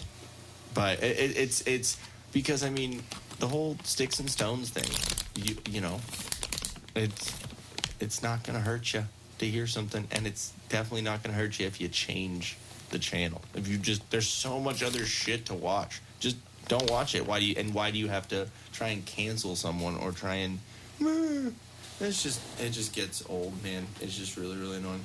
Like, you know, like truth of the matter is, nobody really cares. Everyone's just wrapped up in themselves. Exactly. And people will have their little virtue signaling, like, oh, you know, justice for Juicy. Like he said at the end, the Juicy Smollier thing. Holy God, I could not stop laughing. The French superstar or whatever? Yeah, so not only was he was gay, black, and also French. And he breaks it down talking about how the cops would react to him, like, oh, so you were out at in Chicago at 2 a.m. Subway. It was negative 16 degrees. Mm-hmm. Okay. Mm-hmm. And you went to Subway. Sandwiches. A whole foot long. So what they do? They were wearing MAGA hats, and they poured some bleach on you. And it was just funny. I mean, that whole situation was ridiculous. We talked about it. You know, we talked about it in length on this podcast, which that made it extra funny for me. Doing a little bit of research on that, it was just pretty funny. But he also talked about the Michael Jackson documentary. Shalom. Okay, we're done. The Leaving... Bend over. Jesus. What song did he say that in? If you actually played your CD backwards. Oh, it was like the subliminal, like the backward masking. Bend over, let me see your butthole. For all of you that have no clue why we're associating the incredible performer Michael Jackson with buttholes, just wait. Okay, so he brings it up and saying that if you haven't seen the Michael Jackson documentary on HBO, don't watch it. And the reason why is because he said he felt like HBO was fucking his ears with baby dicks for an hour. I'm sorry, that's just a funny sentence. That's just hilarious. Because evidently, and he said, evidently, Michael Jackson likes a long gander into an anus. Yeah, just the wording.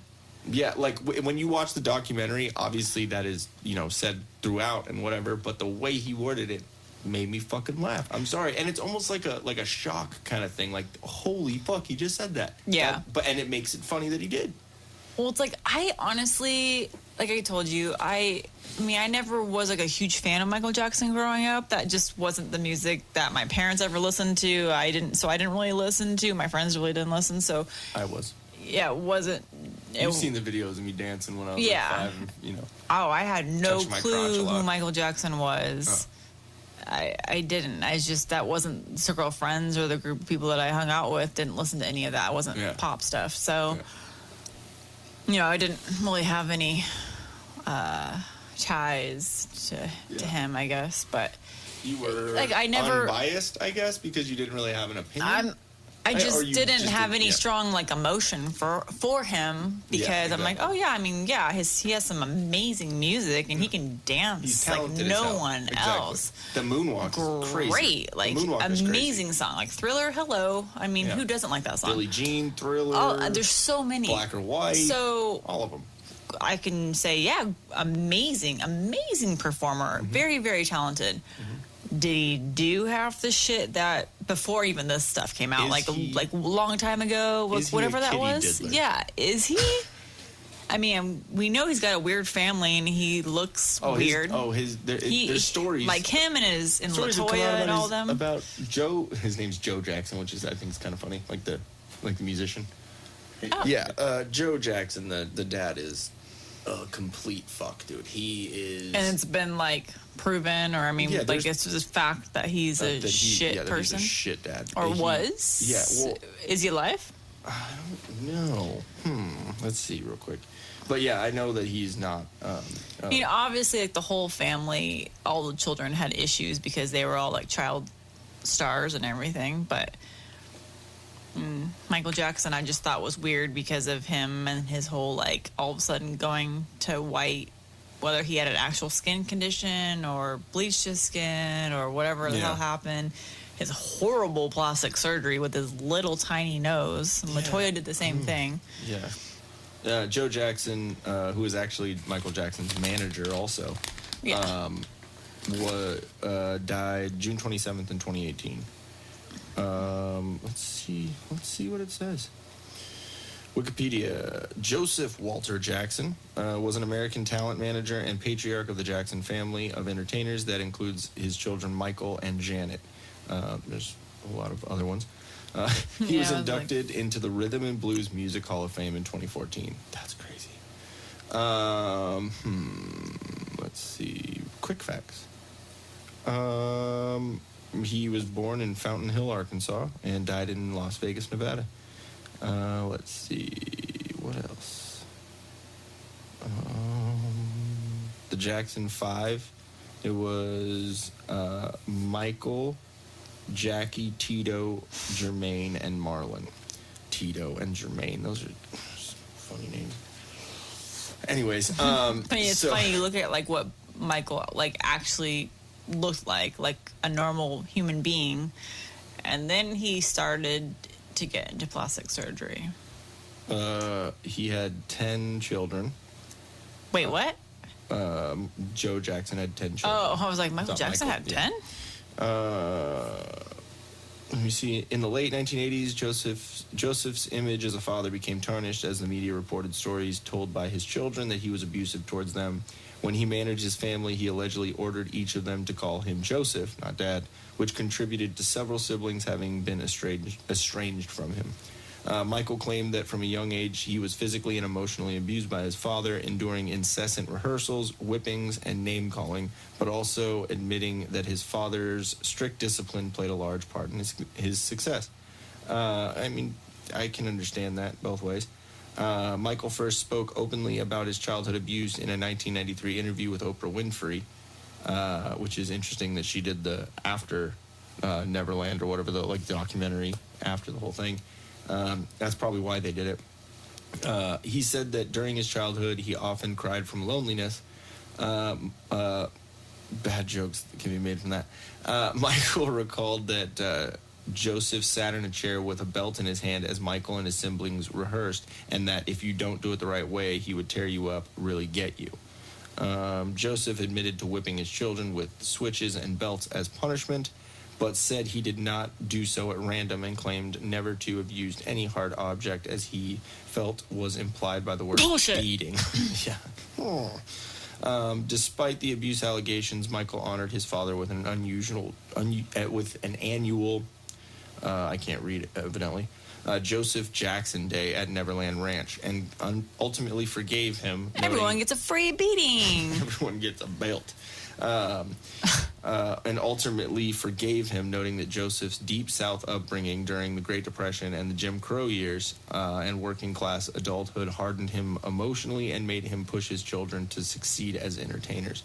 I mean, he obviously wasn't a grade A person. But does the abuse need to continue? Exactly. And you have a different opinion than I do on it. I mean, everyone's going to have a different opinion because we no one knows the real truth but him. So I just think that with these, and the way that Chappelle puts it is, he brought it after the joke of, who am I doing? And he said, you, about the audience. He said, Michael Jackson's been dead 10 years. He's got 2 new cases. Right. It's hard. It's a tricky situation because I'll admit, the 2 guys detailing their one was supposed experience with him. Yeah, so it's Wade Robson is the first guy, and he's. What's funny is you look him up, and his description is Australian dancer. Australian dancer. Yeah, because he's from Australia. He had the sweet Jerry curl. Oh God, it was terrible. No, yeah, that's right. He had the not the weave, the perm Oof. done. Oof. That was bad. I'm sure that smelled horrible on there. Is it weird that he lives in Hawaii? Remember the free trips to Hawaii that he got? That Chappelle makes jokes about? Ain't no free trips to Hawaii.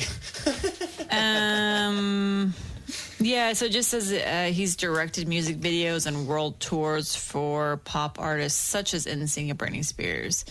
And he was the host and producer for the Wade Robson Project, which aired on MTV in 2003. It's a weird situation too, because I mean, obviously dance is expressive and this and that, and he's choreographing the different emphasis on the syllables. He's a choreographer for Britney Spears, so he's obviously has to have some feminine quality to his dancing to teach have her, or else it's not going to translate very well, or whatnot. But there were some things where I was like, are you sure? Are you sure that you are a happily married heterosexual man? No? Well, regardless of whatever he is, and it's just it's conflicting because I know you said it just seemed odd. I'm not saying that makes it right if shit happened with him. No. I'm just saying, like, their stories and how they were saying it on this documentary did seem forced almost, but at the same time, it's so hard to look at things like these whenever something's filmed, because what we're seeing is the final product where it could have taken edited and taken out 50 of context. takes. Exactly. Whereas if you didn't explain that I know right. most of that is probably scripted, like any so-called reality TV is nowadays. Fake reality. But they're gonna be like, okay, so this is the part where you explain like what happened, and take 25. At that point, you're gonna be numb because you've just said it 25 times. Yeah. So I kind of get that aspect of it. I mean, either way, you can argue either side of it. You can say, no, they're lying, or you can say, yes, it happened, because you can. It's so odd. The one thing that struck me as odd is the lack of emotion when telling some of the stories earlier. That's what I'm saying, though. That's why I think, like, we don't know how many takes there were. Yeah. I mean... True. I'll give you that. But it just seemed like it was so aloof. Just so... Yeah, he made me get on the, end of the bed and, show my bunghole. Like... Yeah, I mean, it was at first, but then I started thinking about it. I'm like, yeah, but they both admitted that they had to go to therapy. So how many times have they told their story to family members, to other media, to friends, to the show, to whatever, to where at this point it's no different to them than saying, I went to the store and bought a soda. I know. Yeah. No, I get that too. It's a weird situation because we're judging them based on their lack of emotion and whether they're being truthful or not. How do we take them at what they're saying now at face value, as truth, as facts, because both of them have Wade Robson, the first guy, the choreographer, yeah. He testified twice in favor of Michael Jackson, saying that he didn't touch him, he didn't do anything with him. And then James Safechuck, which is the other accuser in the documentary, he had testified in favor of Michael Jackson the first time. So when these stories change, which one do you believe? Yeah, and I know that's the part we disagreed on, because I see your side, but also what I believe, and I'm trying to picture myself in that kind of situation. And I know they were, what were they, teenagers in the first time? Do you remember how old they were? I think they were like over 10, because they were both separated in age by a good couple of years. But, so, oh yeah, because one of them was 6. One of them was like 6. A little baby, and then one. Wade. and then Yeah. the other one was like 10. Yeah, 9, about 10? that. Yeah. So it's hard. It's hard to figure it out and to especially know because what's it's truth. only the two of them and their families. There's no people that work for Michael Jackson. There's no doctors. There's no this or that. It's just the family members and just including Yeah. wives and the thing wives, is, like, I'm sure if wives. we do like our own research on here, we can kind of get some questions answered, because I think that's what the biggest complaint was about that documentary is like there was no Discrepancy, other side. No sources. There's nothing. Yeah. But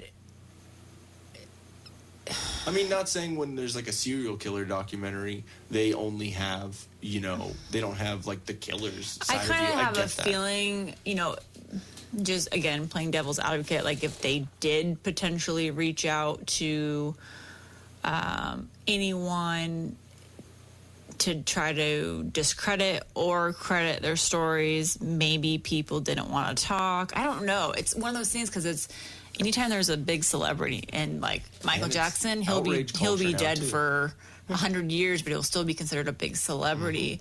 And we don't know what his sphere of influence is. So, did something happen? Did people get paid off? Or just, it's a topic people don't want to really talk about. Yeah, because it's awkward. Pederast. So, yeah, it's like, if you're approached, like, hey, you want to be in this documentary about kids getting touched by Michael Jackson? Yeah. No, I'm good. Exactly. I'm good. So, I mean, it's one of those things where there's It's such too a many big issue. holes in this story. Yeah. For all we know, it could have happened, and it could have happened to 50 kids, or this is all bullshit and nothing happened. Well, or nowadays he should be actually protected under the yeah, offer, is that like, that's, they're one of the protected classes? You sure is that? I now? don't know. They're trying to have it be, or there's a good amount of Saying people that that are it's, saying that pedophiles is a gender identity or a sexual identity, What? like a part of the LGBTQ. They're trying I didn't think they're it was lobbying for it. It was going to be protected because of that. I thought it was going to be protected because it's a mental disorder. Yeah. I mean, it is a disorder. oh yeah, exactly. So you are should be fucked in the castrated. head. Yeah, chemically. Or actually, cutting the dicks off. Hey, maybe that could be a donor program also. But is it transferred? Don't need to use your dick?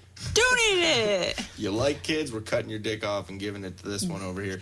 Give it to Molly, who doesn't have one. Thanks. But yeah, the whole Michael Jackson thing, I couldn't help but laugh during it, though, because it was so awkward to hear them say, like, butthole, like, a lot. And all I could think about was, like, bunghole and Beavis and Butthead. Yeah, and exactly. And then, it did seem a little weird. You could hear them saying, like, they pretty much bounced from room to room to room Having fucking. sex. But then they said that But there it was wasn't that. I think he meant, like, oral. Oh. I think he was using that, like, in a general term. Hey, maybe Michael Jackson, needed that little kid sperm, to make his vocal cords hit the right note. I mean, I don't know. Who the hell knows? I think all I'm saying is I think Michael Jackson was a very strange individual. But a lot of stars are, because when you're forced into the limelight, and him being so young thrust into that, and having not great support, because obviously having a shitty parent, or were both parents shitty, or just the dad, whoever, if he had one or both, or I think the mom, just to allow it was so she ignored it. So in different times back then too.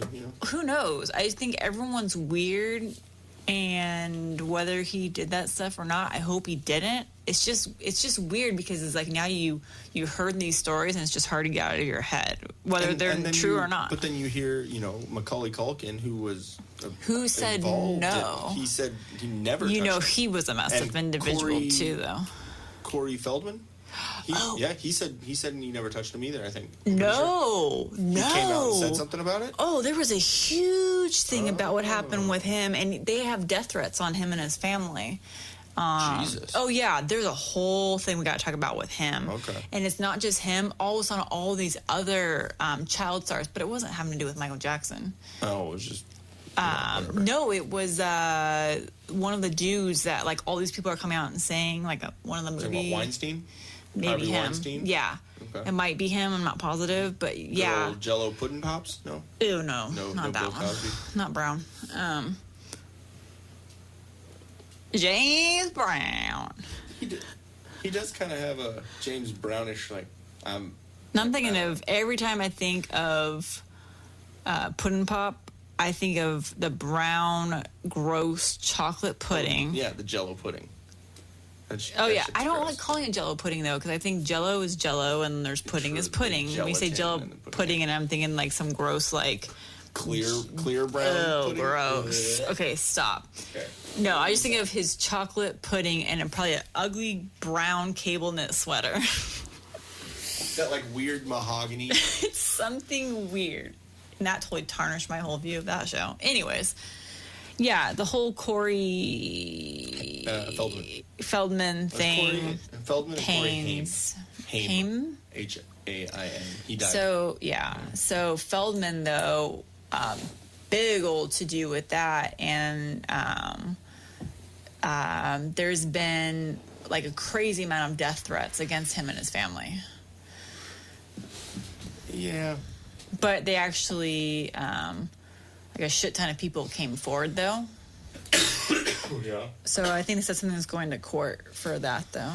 But that's a whole I don't know. different The whole thing. thing that I think there's a lot of weird stuff in the industry. Entertainment industry. I think, and a big reason too is because, before the internet, before all this, information connection, of people or whatever, a lot of people are able to say their opinions, say their truth or whatever you want to, however you want to say it, say what happened to them. Just like us telling stories here, we, talk about what's going on in our lives. There's the ability to do that, where before, people really didn't have the ability to voice their opinion loudly, I guess, and besides just to their group of friends. Well, yeah, you think about it. They're like, okay, well, I'm going to tell my close group of friends. And then, yeah, that's what I'm going to tell. But now you can reach the big thing that thousands. I have an issue with all of this is the parents. The parents of these kids, not saying that Michael Jackson, if he did anything, should have done that, but why these parents are allowing their kids... Yeah, come on. I don't care if it's even a relative. No. You're not going to allow your 6-year-old to go sleep in bed with them. Like a 30-year-old? Like, it's understandable, like, if there's fucking thunder and lightning and they're scared, or they think they see monsters under the bed, or some kid thing saying, I'm scared, can I crawl into bed with you and Not sleep a tonight? sleepover, though. It's weird. I will not say that it's not a weird situation, and why is Michael Jackson doing that? But then again, you sit there and one thing that has been said plenty is about how he didn't have a childhood, really, because he was a superstar. He was being groomed by his father and everyone else, and like to be this star, and he never had the ability to have friends as a kid and all that. So maybe he's like, the whole Neverland Ranch thing was him trying to have some semblance of a childhood. No, I get that. And that does make sense. It could be a cop out, but if something really did happen with him and the kids, I can definitely see his lack of a childhood and the beatings and things like that he went through definitely contributed to some mental issues. Oh, yeah. And maybe, that's what could have caused potentially him to make bad choices. Yeah, I mean, it's... But what obviously, if someone has some sort of verifiable mental disorder or something like that where it leads to that, then yes, it's understandable. There's also... So it's nature and nurture. So if you're nurtured in a negative way and it brings up mental issues or anything that were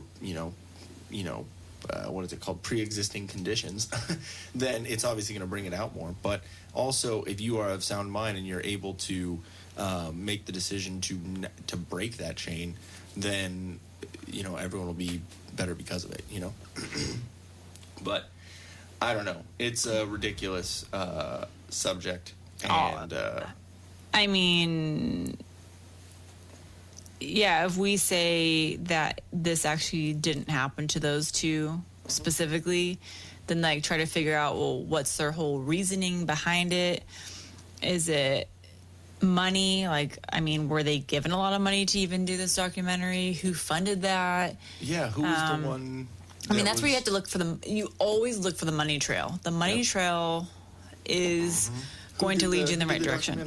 You got your phone up. Yeah, that's what I'm trying to find. People are talking about like net worth, all of that. Let me see real quick. Leaving.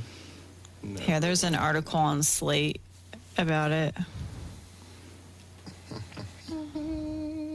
Let's see, Wikipedia, Leaving Neverland.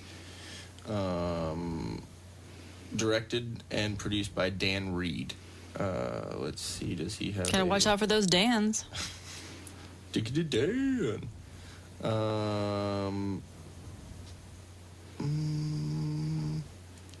Oh. Here, this actually addresses exactly what you were asking. Okay. You said that's on Slate? Yeah, I said the fact that Leaving Neverland doesn't include a response from Jackson's family likely won't leave Reed vulnerable to legal action from the star's estate, since it's impossible to defame a dead person. True. The one thing that I want to know is there a statute of limitations on perjury? Like, because they lied under oath, right? It was a court case. Yeah, but I think there's protection. Oh, because they were minors. They're minors. Yeah. And they said because they can't prove against it that didn't happen, so I think they said that there's protections, like if it was a minor involved in some kind of abuse and they lied, they're kind of protected because it's having to do with the minor not feeling safe or whatever. Yeah. I don't know. I'm going to read this article after we're done because it's kind of actually going, back and forth. Yeah, it looks like a great article, so I want to read more about this. Any little highlights? There's a lot in here. Read some. The judge's dismissal is now under appeal, actually. The judge's dismissal? Dismissal of this case. Oh, because of the documentary? Is it recent? Mm-hmm. It's after the documentary came out? Well, I mean, hey, if he did that, then, that's something... Well, and he wrote in here, I purposely didn't characterize Jackson at all in the film. It's not a film about Michael. The film itself is an account of sexual abuse, how sexual abuse happens, and then how the consequences play out later in life. Makes sense. I mean... yeah, it said right here, Dan Reed never sought comment from the Jackson estate on the devastating claims made by the film's two subjects. Reed says the film's narrow scope, a tightly framed look at the lives of two boys and their families as they are seduced into Jackson's bizarre, rarefied, possibly predatory orbit, it's all interesting, was a creative decision. Okay. So he stated and purposely said that he was not trying to seek out any comment. Okay, I mean... So basically, this guy could have been trying to just make money off them. So it could be... I mean, look how many people are like, oh my God, Michael Jackson. Exactly. Sex. It could be... That's exactly what it could be. It could just be a ploy for money. So Wade is 36 today in 2019. Okay. The trial was in 2005. The second trial or the first one? Because there were two different ones. There was one with one kid and then one with the cancer kid. It just says, referring back to the 2005 sexual abuse trial. Okay. Because I remember there were two times that Robson testified. And then the first one, it was Robson and Safechuck. They both testified. So, I mean, so he's 36 now. Oh, I see. So he would have been He would have been over 18. Yeah, it so says right here, one of the best segments in Leaving Neverland comes when Robson explains his decision at age 22 to testify on Jackson's behalf at the 2005 trial, where he repeatedly denied that Jackson had ever abused him. Robson genuinely loved Jackson, his childhood hero and frequent babysitter. That's funny, babysitter.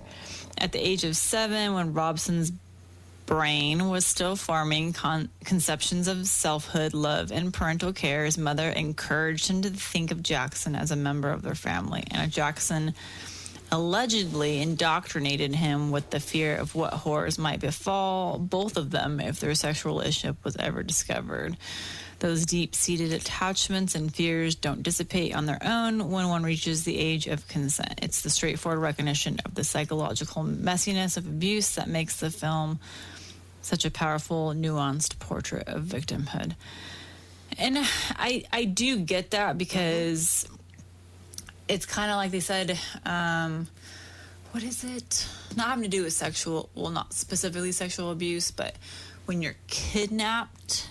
Stockholm syndrome, basically, to where it's like I can't remember how they detail that, but you're not in love with your captor, but you're yeah.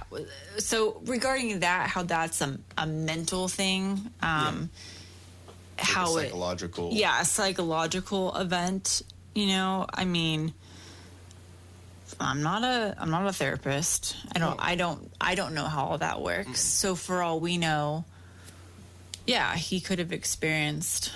Yeah, he could. I get it from this is because what was explained. What he said is that Michael made it seem that this is the way people love each other. And I get it. At age 7, you don't know. I didn't know anything about all that kind of stuff. Yeah. So going and trying to not prove, but trying to possibly explain why it could have happened. Mm-hmm. Makes sense there too. Yeah. So I mean, there's just a lot of holes in the story and stuff that kind of doesn't make sense, and it's just done interesting. But I'd want to actually look back at the money trail. Yeah. I'm sure I'd be curious to see like what else this guy has done documentaries on, mm-hmm. and kind of see if there's a pattern there, if he targeted the guys or if those guys came forward. So with me, I'm always under the guise of innocent until proven guilty. They're beyond beyond a reasonable doubt, right? That's the whole when you're trying to figure out a court case, when you're legally like what happened and whatnot, you have to give evidence. And the only thing that there was evidence of that I can remember from it were notes from Michael. Yeah, it looked like they actually took a picture and posted those. Exactly, and the voicemails and stuff like that. Yeah. And, I mean, me personally, if that's the proof, then there's. Well, no. If you were to pull those out of the story and just isolate those notes and the voicemail, all that's telling us is that he's kind of a weird individual. Yeah, but he was connected to these people, and he had their own little inside jokes and their own little pet names and whatever. And he wrote like he was 12 years old. Exactly. Like me and my little sister call each other Boo and Kitty because of Monsters Inc. It was just a thing when she was a little kid. Like we watched that movie and like it was just. It's a funny thing. She gave me a little, little chain like charm thing and I have it on my Helix bag, on my guitar processor bag. Like it's just a funny little nickname or whatever. And it's the same kind of thing that was in the voicemails and in the in the notes and everything. So I mean, I'm just saying the proof that was laid out was a little lacking.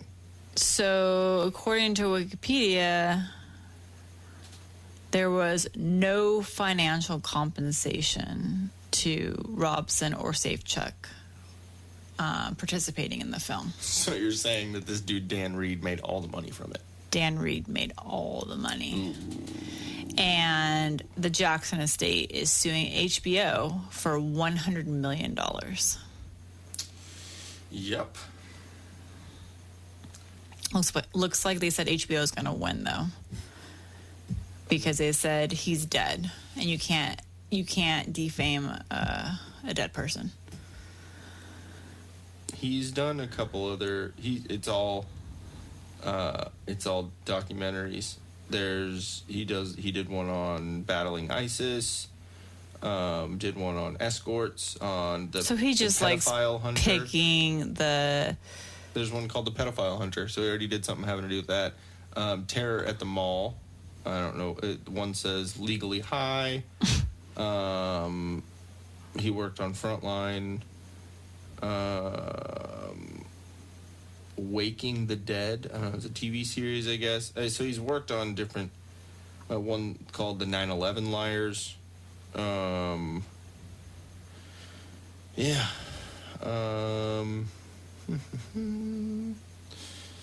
He was the director of those. A producer on the Manchester bombing, I guess.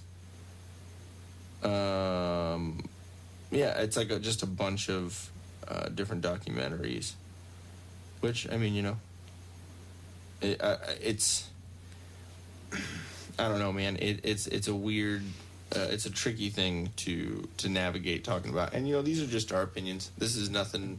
If he did that, obviously he's a horrible fucking person. He shouldn't have done that shit. And it's sad because he's a very talented human, or he was. And just like Cosby. I mean, he's a funny dude. Like, he was pretty funny. Like, his stand-ups, his show, it was great. He's a horrible person, though. He's a shitbag, It's crazy. Kevin Spacey, and the stuff like that. He's an amazingly talented actor. But who knows? Who knows behind the scenes what goes on with anyone, I mean, maybe that's a reason why podcasts are a good thing. I mean, you listen to a podcast, you listen to someone talk for, an hour or two. And you find out who they are. You find out what they think and how they think and, all that. And I'm sure you guys have found out more than enough about us. But hopefully you'll understand, we joke around. Where, anyone has a different opinion or anything like that, then, you're allowed to have it. But if you're gonna call me something, insult me for having my opinion, then, that's where I kind of draw the line. Everyone... Unless you're giving me something else to think about or, another avenue of thought, then, yes. I was continuing to look up. Yeah, please. Yeah, this is actually interesting. You were asking about the statutory limitations. Mm-hmm. And the reason why Robson's case was dismissed, because it was in 2015 that he tried to put this forward, not now. Like, this documentary just came out now. Yeah. Is because after someone dies, you have 12 months to bring any case against them. And he had just missed the 12-month statutory deadline. So the judge did not dismiss, says due on the credibility of the allegations. So it was because of the... They just dismissed it solely on the time frame, not on the credit. And that's now what they're appealing. And it's going back to court to actually now judge and rule on the credibility. No. Okay. Well, see, that's what I'm saying. If there is proof... And he didn't... And then Safecheck didn't go forward with him in 2015. He went forward himself to bring that against. So it's not until now that he's saying stuff. That the Safecheck is now joining up due to the documentary, but he wasn't involved in the initial.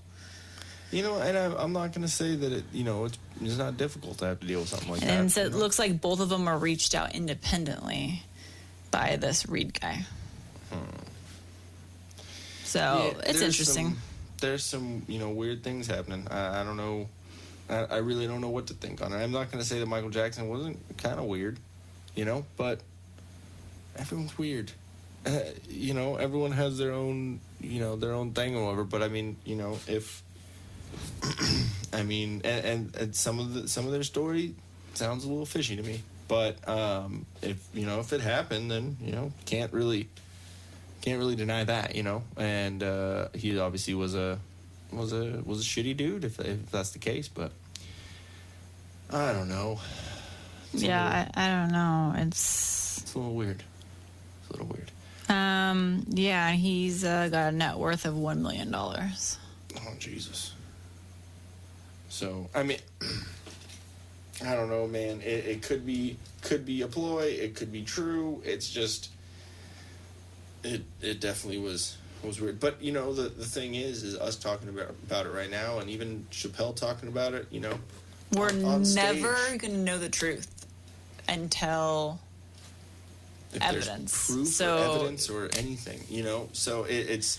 But, who knows? But we, as Americans, we are allowed to talk about it. We are allowed to have an opinion. We are allowed to freely voice that opinion. And that's just what we're doing. And that's the reason why I personally loved the Chappelle Special enough to have a 2-hour fucking discussion about it. What's the group that is supposed to be like the secret society with like a lot of the rich? Skull and Bones? No. The Illuminati? Yeah. Yeah. So the Jackson estate is a part of the Illuminati. So they're saying that it could. They're just gonna kill off Wade. Wade's gonna go missing. Maybe he'll be on the midnight meat train. Yeah, speaking of, if you haven't seen the movie The Midnight Meat Train... It's not a porn. It is not a porn. Completely sounds like it, but it is not a porn. It'd be a good porn name, though. Yeah. Midnight Meat Train. Exactly. For sure. On the subway, just giving it. It's going to be that song, that Come On and Ride It song. Oh, I wasn't even thinking about Pony. It's like from the 90s, I think. No, it's a fast song, like a dance song. I don't know. I don't even know who it's by. It's on one of those like CDs that you would have paid Now That's What I Call Music? Yeah, one of those. I will admit I had the first couple. Same here. Like Britney Spears on it, had Flagpole Sitta. Oh my God. I'm going to ask my mom and she still has all those. No. Horrible song. So good then, but terrible. And what is that? Barbie Girl song was on there. Aqua. I had that CD. Yeah. Of course you do. You're a white girl. It's fantastic. If PSL was around back then, it would have gotten into that song somehow. Anyways. Cam, being quiet.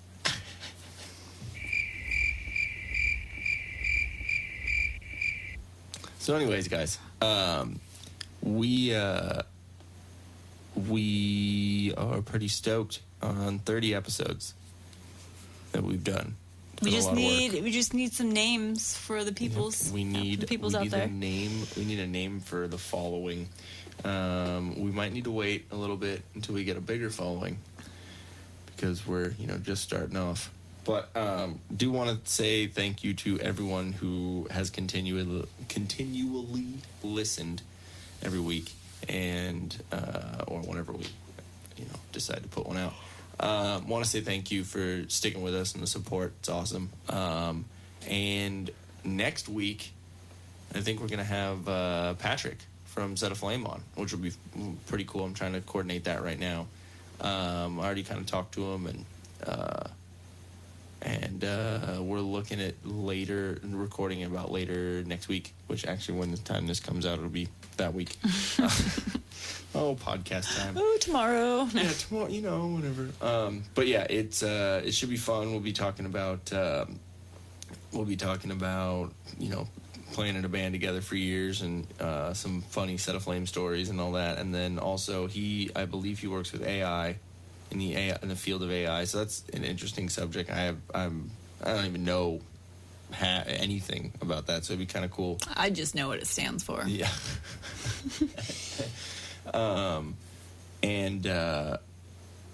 And it'll just be kind of cool, and he'll be able to talk about the Planet Tonics also, give us a little bit better idea about that. But you got anything else there, babe?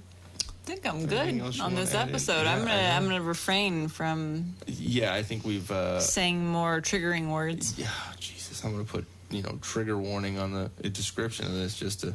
Yeah, it's a way for us to weed out the population. We're just taking your course of action with your Facebook. Exactly.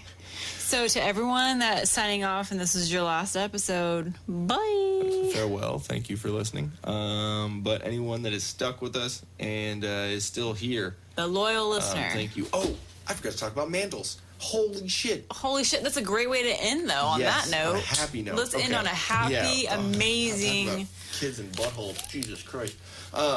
Jesus. Don't ever say those two words in the same sentence again. Hey, get mad at HBO. They showed it in my face holes. They forced me to. I didn't. So, speaking of children and buttholes, middle. Just kidding. Wow.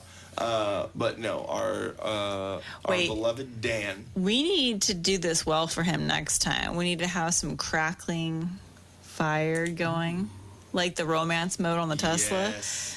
We'll have the little fire. Okay, so just, guys, we're going to set the stage for you. Okay, so close your eyes. Go to somewhere quiet. Get your hands out of your pants. I don't know why I got turn around. Every now and then. Little bit tired. I don't know what the fuck. Okay, wait, we're setting the stage for them. Okay, guys, you're going to your quiet space right now. I didn't say safe space, I said quiet space. You're going to close your eyes, and you're going to imagine there's a flame.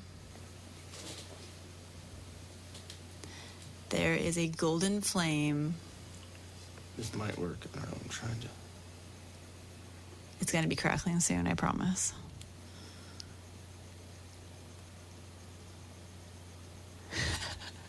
Is that a good one? Spiritual outdoor campfire. What about thoughtful wood burning in cottage fireplace? There you go.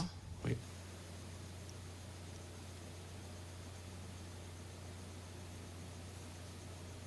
Maybe this one. There it is. Okay. Meditative, warm, crackling cabin fireplace. Okay, so there you go. You got the crackling of the fireplace going. Now, we're going to introduce you to a new amazing line of candles. But these aren't your everyday ordinary candles. And why not, babe? They are mandles.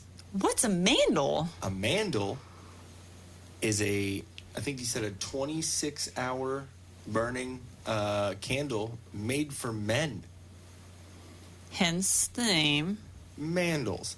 Now we're gonna go with dandles, but that didn't really pan out as well as we thought it would. Well, we could have called them like dandy candles for your man, but that's a little bit of a mouthful. But sometimes the best things in life are. Oh. Jesus.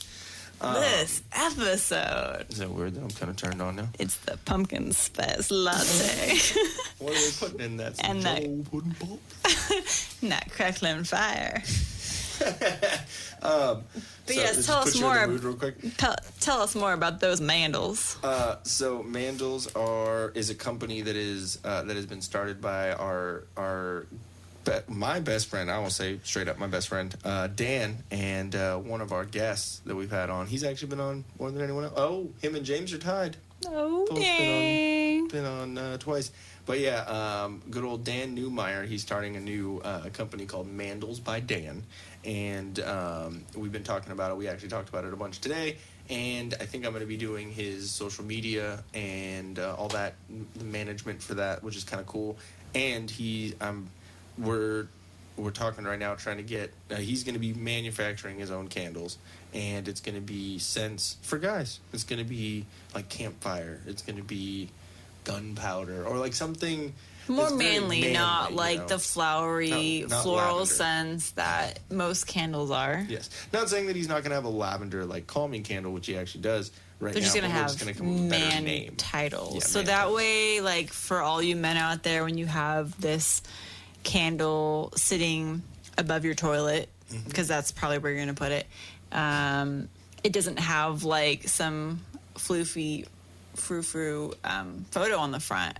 Like a woman running through a field of flowers with her daughter. I actually have a wax melt that has that picture. That's why I said that. Exactly. It'll have like a dude cutting down a tree on it. You know, something like that. He said he was talking about like the smell of fresh grass. We said called John Deere candle. There is a wax melt that I have that is like the smell of pine trees, but it's kind of like the pine trees meeting the coast kind of smell. So it's not just like, bam, Christmas tree in your face. Not like the little the little like thing that you hang from Gonzo's tail. I'm still going to. Yeah, so I mean it's kind of cool. I'm kind of looking forward to a Till Death candle. Yes. Trying to figure out scents that we could do for that to incorporate. Oh, one of the candles he has is called the Cinnamon candle. I like that. I like cinnamon, so that's awesome. So, but Cinnamon, that's. I might have to just get that one to have around for Christmas. It would be pretty good. We should put it in order. But he's actually talking with, I think, there was a brewery in Reno where he's based out of that was going to try and see if they maybe can do something with a certain, like an IPA scent or something like that. I want to see how he approaches that with clients. So, I got this company called Mandles. I make man candles.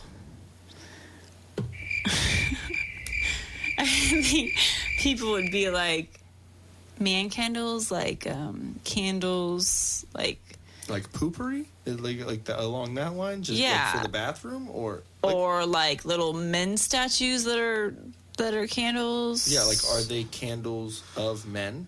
Like, are they like? I mean, kind of cool. So there you go. But we'll have some more info for you guys on that. I'm gonna be talking with them about it. I believe it's mandlesbydan.com. So if you want to go there and check it out in its infancy, then go there.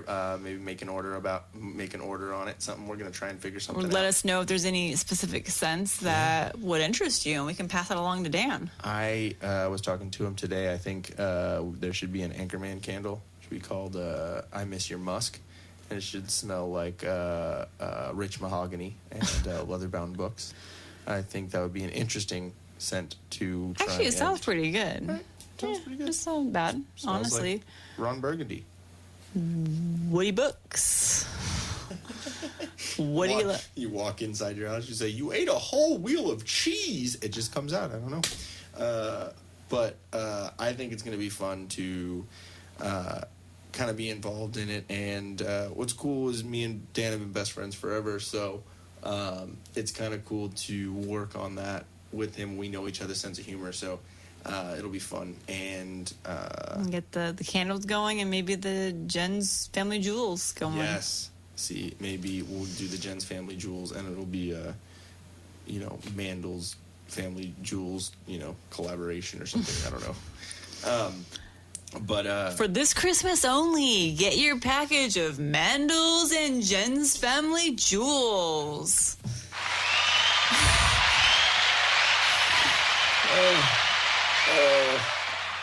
Oh my God. I think it'll be fun. I'm obviously super tired right now. But speaking of that, we are going to get out of here, guys. Thank you so much for listening. Make sure you subscribe and tell your friends. Tell them to listen. If they are offended by everything, maybe not. Maybe rethink your friendship with them. Hey, I like that. There we go. But yeah, thank you for listening.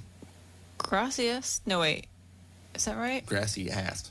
I think that's the that's what I wrote to you earlier. Gracias. Exactly. That's actually what you're supposed to say to a Hispanic waiter. Is grassy ass. Wow. They'll accept it perfectly. Wow. Anyways, guys, thank you very much for listening. We're gonna get off here. He's gonna go Louis C.K. it. Yeah, exactly. I'm just or Louis. Just let it pull. Is it Louis or Louis? Louis C.K. He's gonna go Louis C.K. it. I'm just gonna go sit in the corner and just let it fill up into my belly Oh, button, like right there. It'll make me mix with the Stop. wind. Stop. Wait, you don't like when I finger my belly Your button? lint will just float to the top. Anyway. All right, guys. Thank you very much for listening. Go subscribe. Go listen to the other ones if you haven't listened to them. And let us know what you think at tilldeathpodcast.com or on our Facebooks or all the social media, all of it. But, yeah, check out chelseasmile.co. Check out at Drop Anchor Patch Co. And also Start New Financial. Give Patrick a call if you need some debt help. 616-965-6501. And we are all good. Yes? Yes. I love you, babe. Love you. Later. Bye, guys. Hey, guys, thanks for watching. If we float your boat, make sure to subscribe here. For more awesomeness in your ear holes, click one of these videos here. You just gotta follow the red arrow and poke it. Poke it real good. You're supposed to poke the video, not me, babe. I was.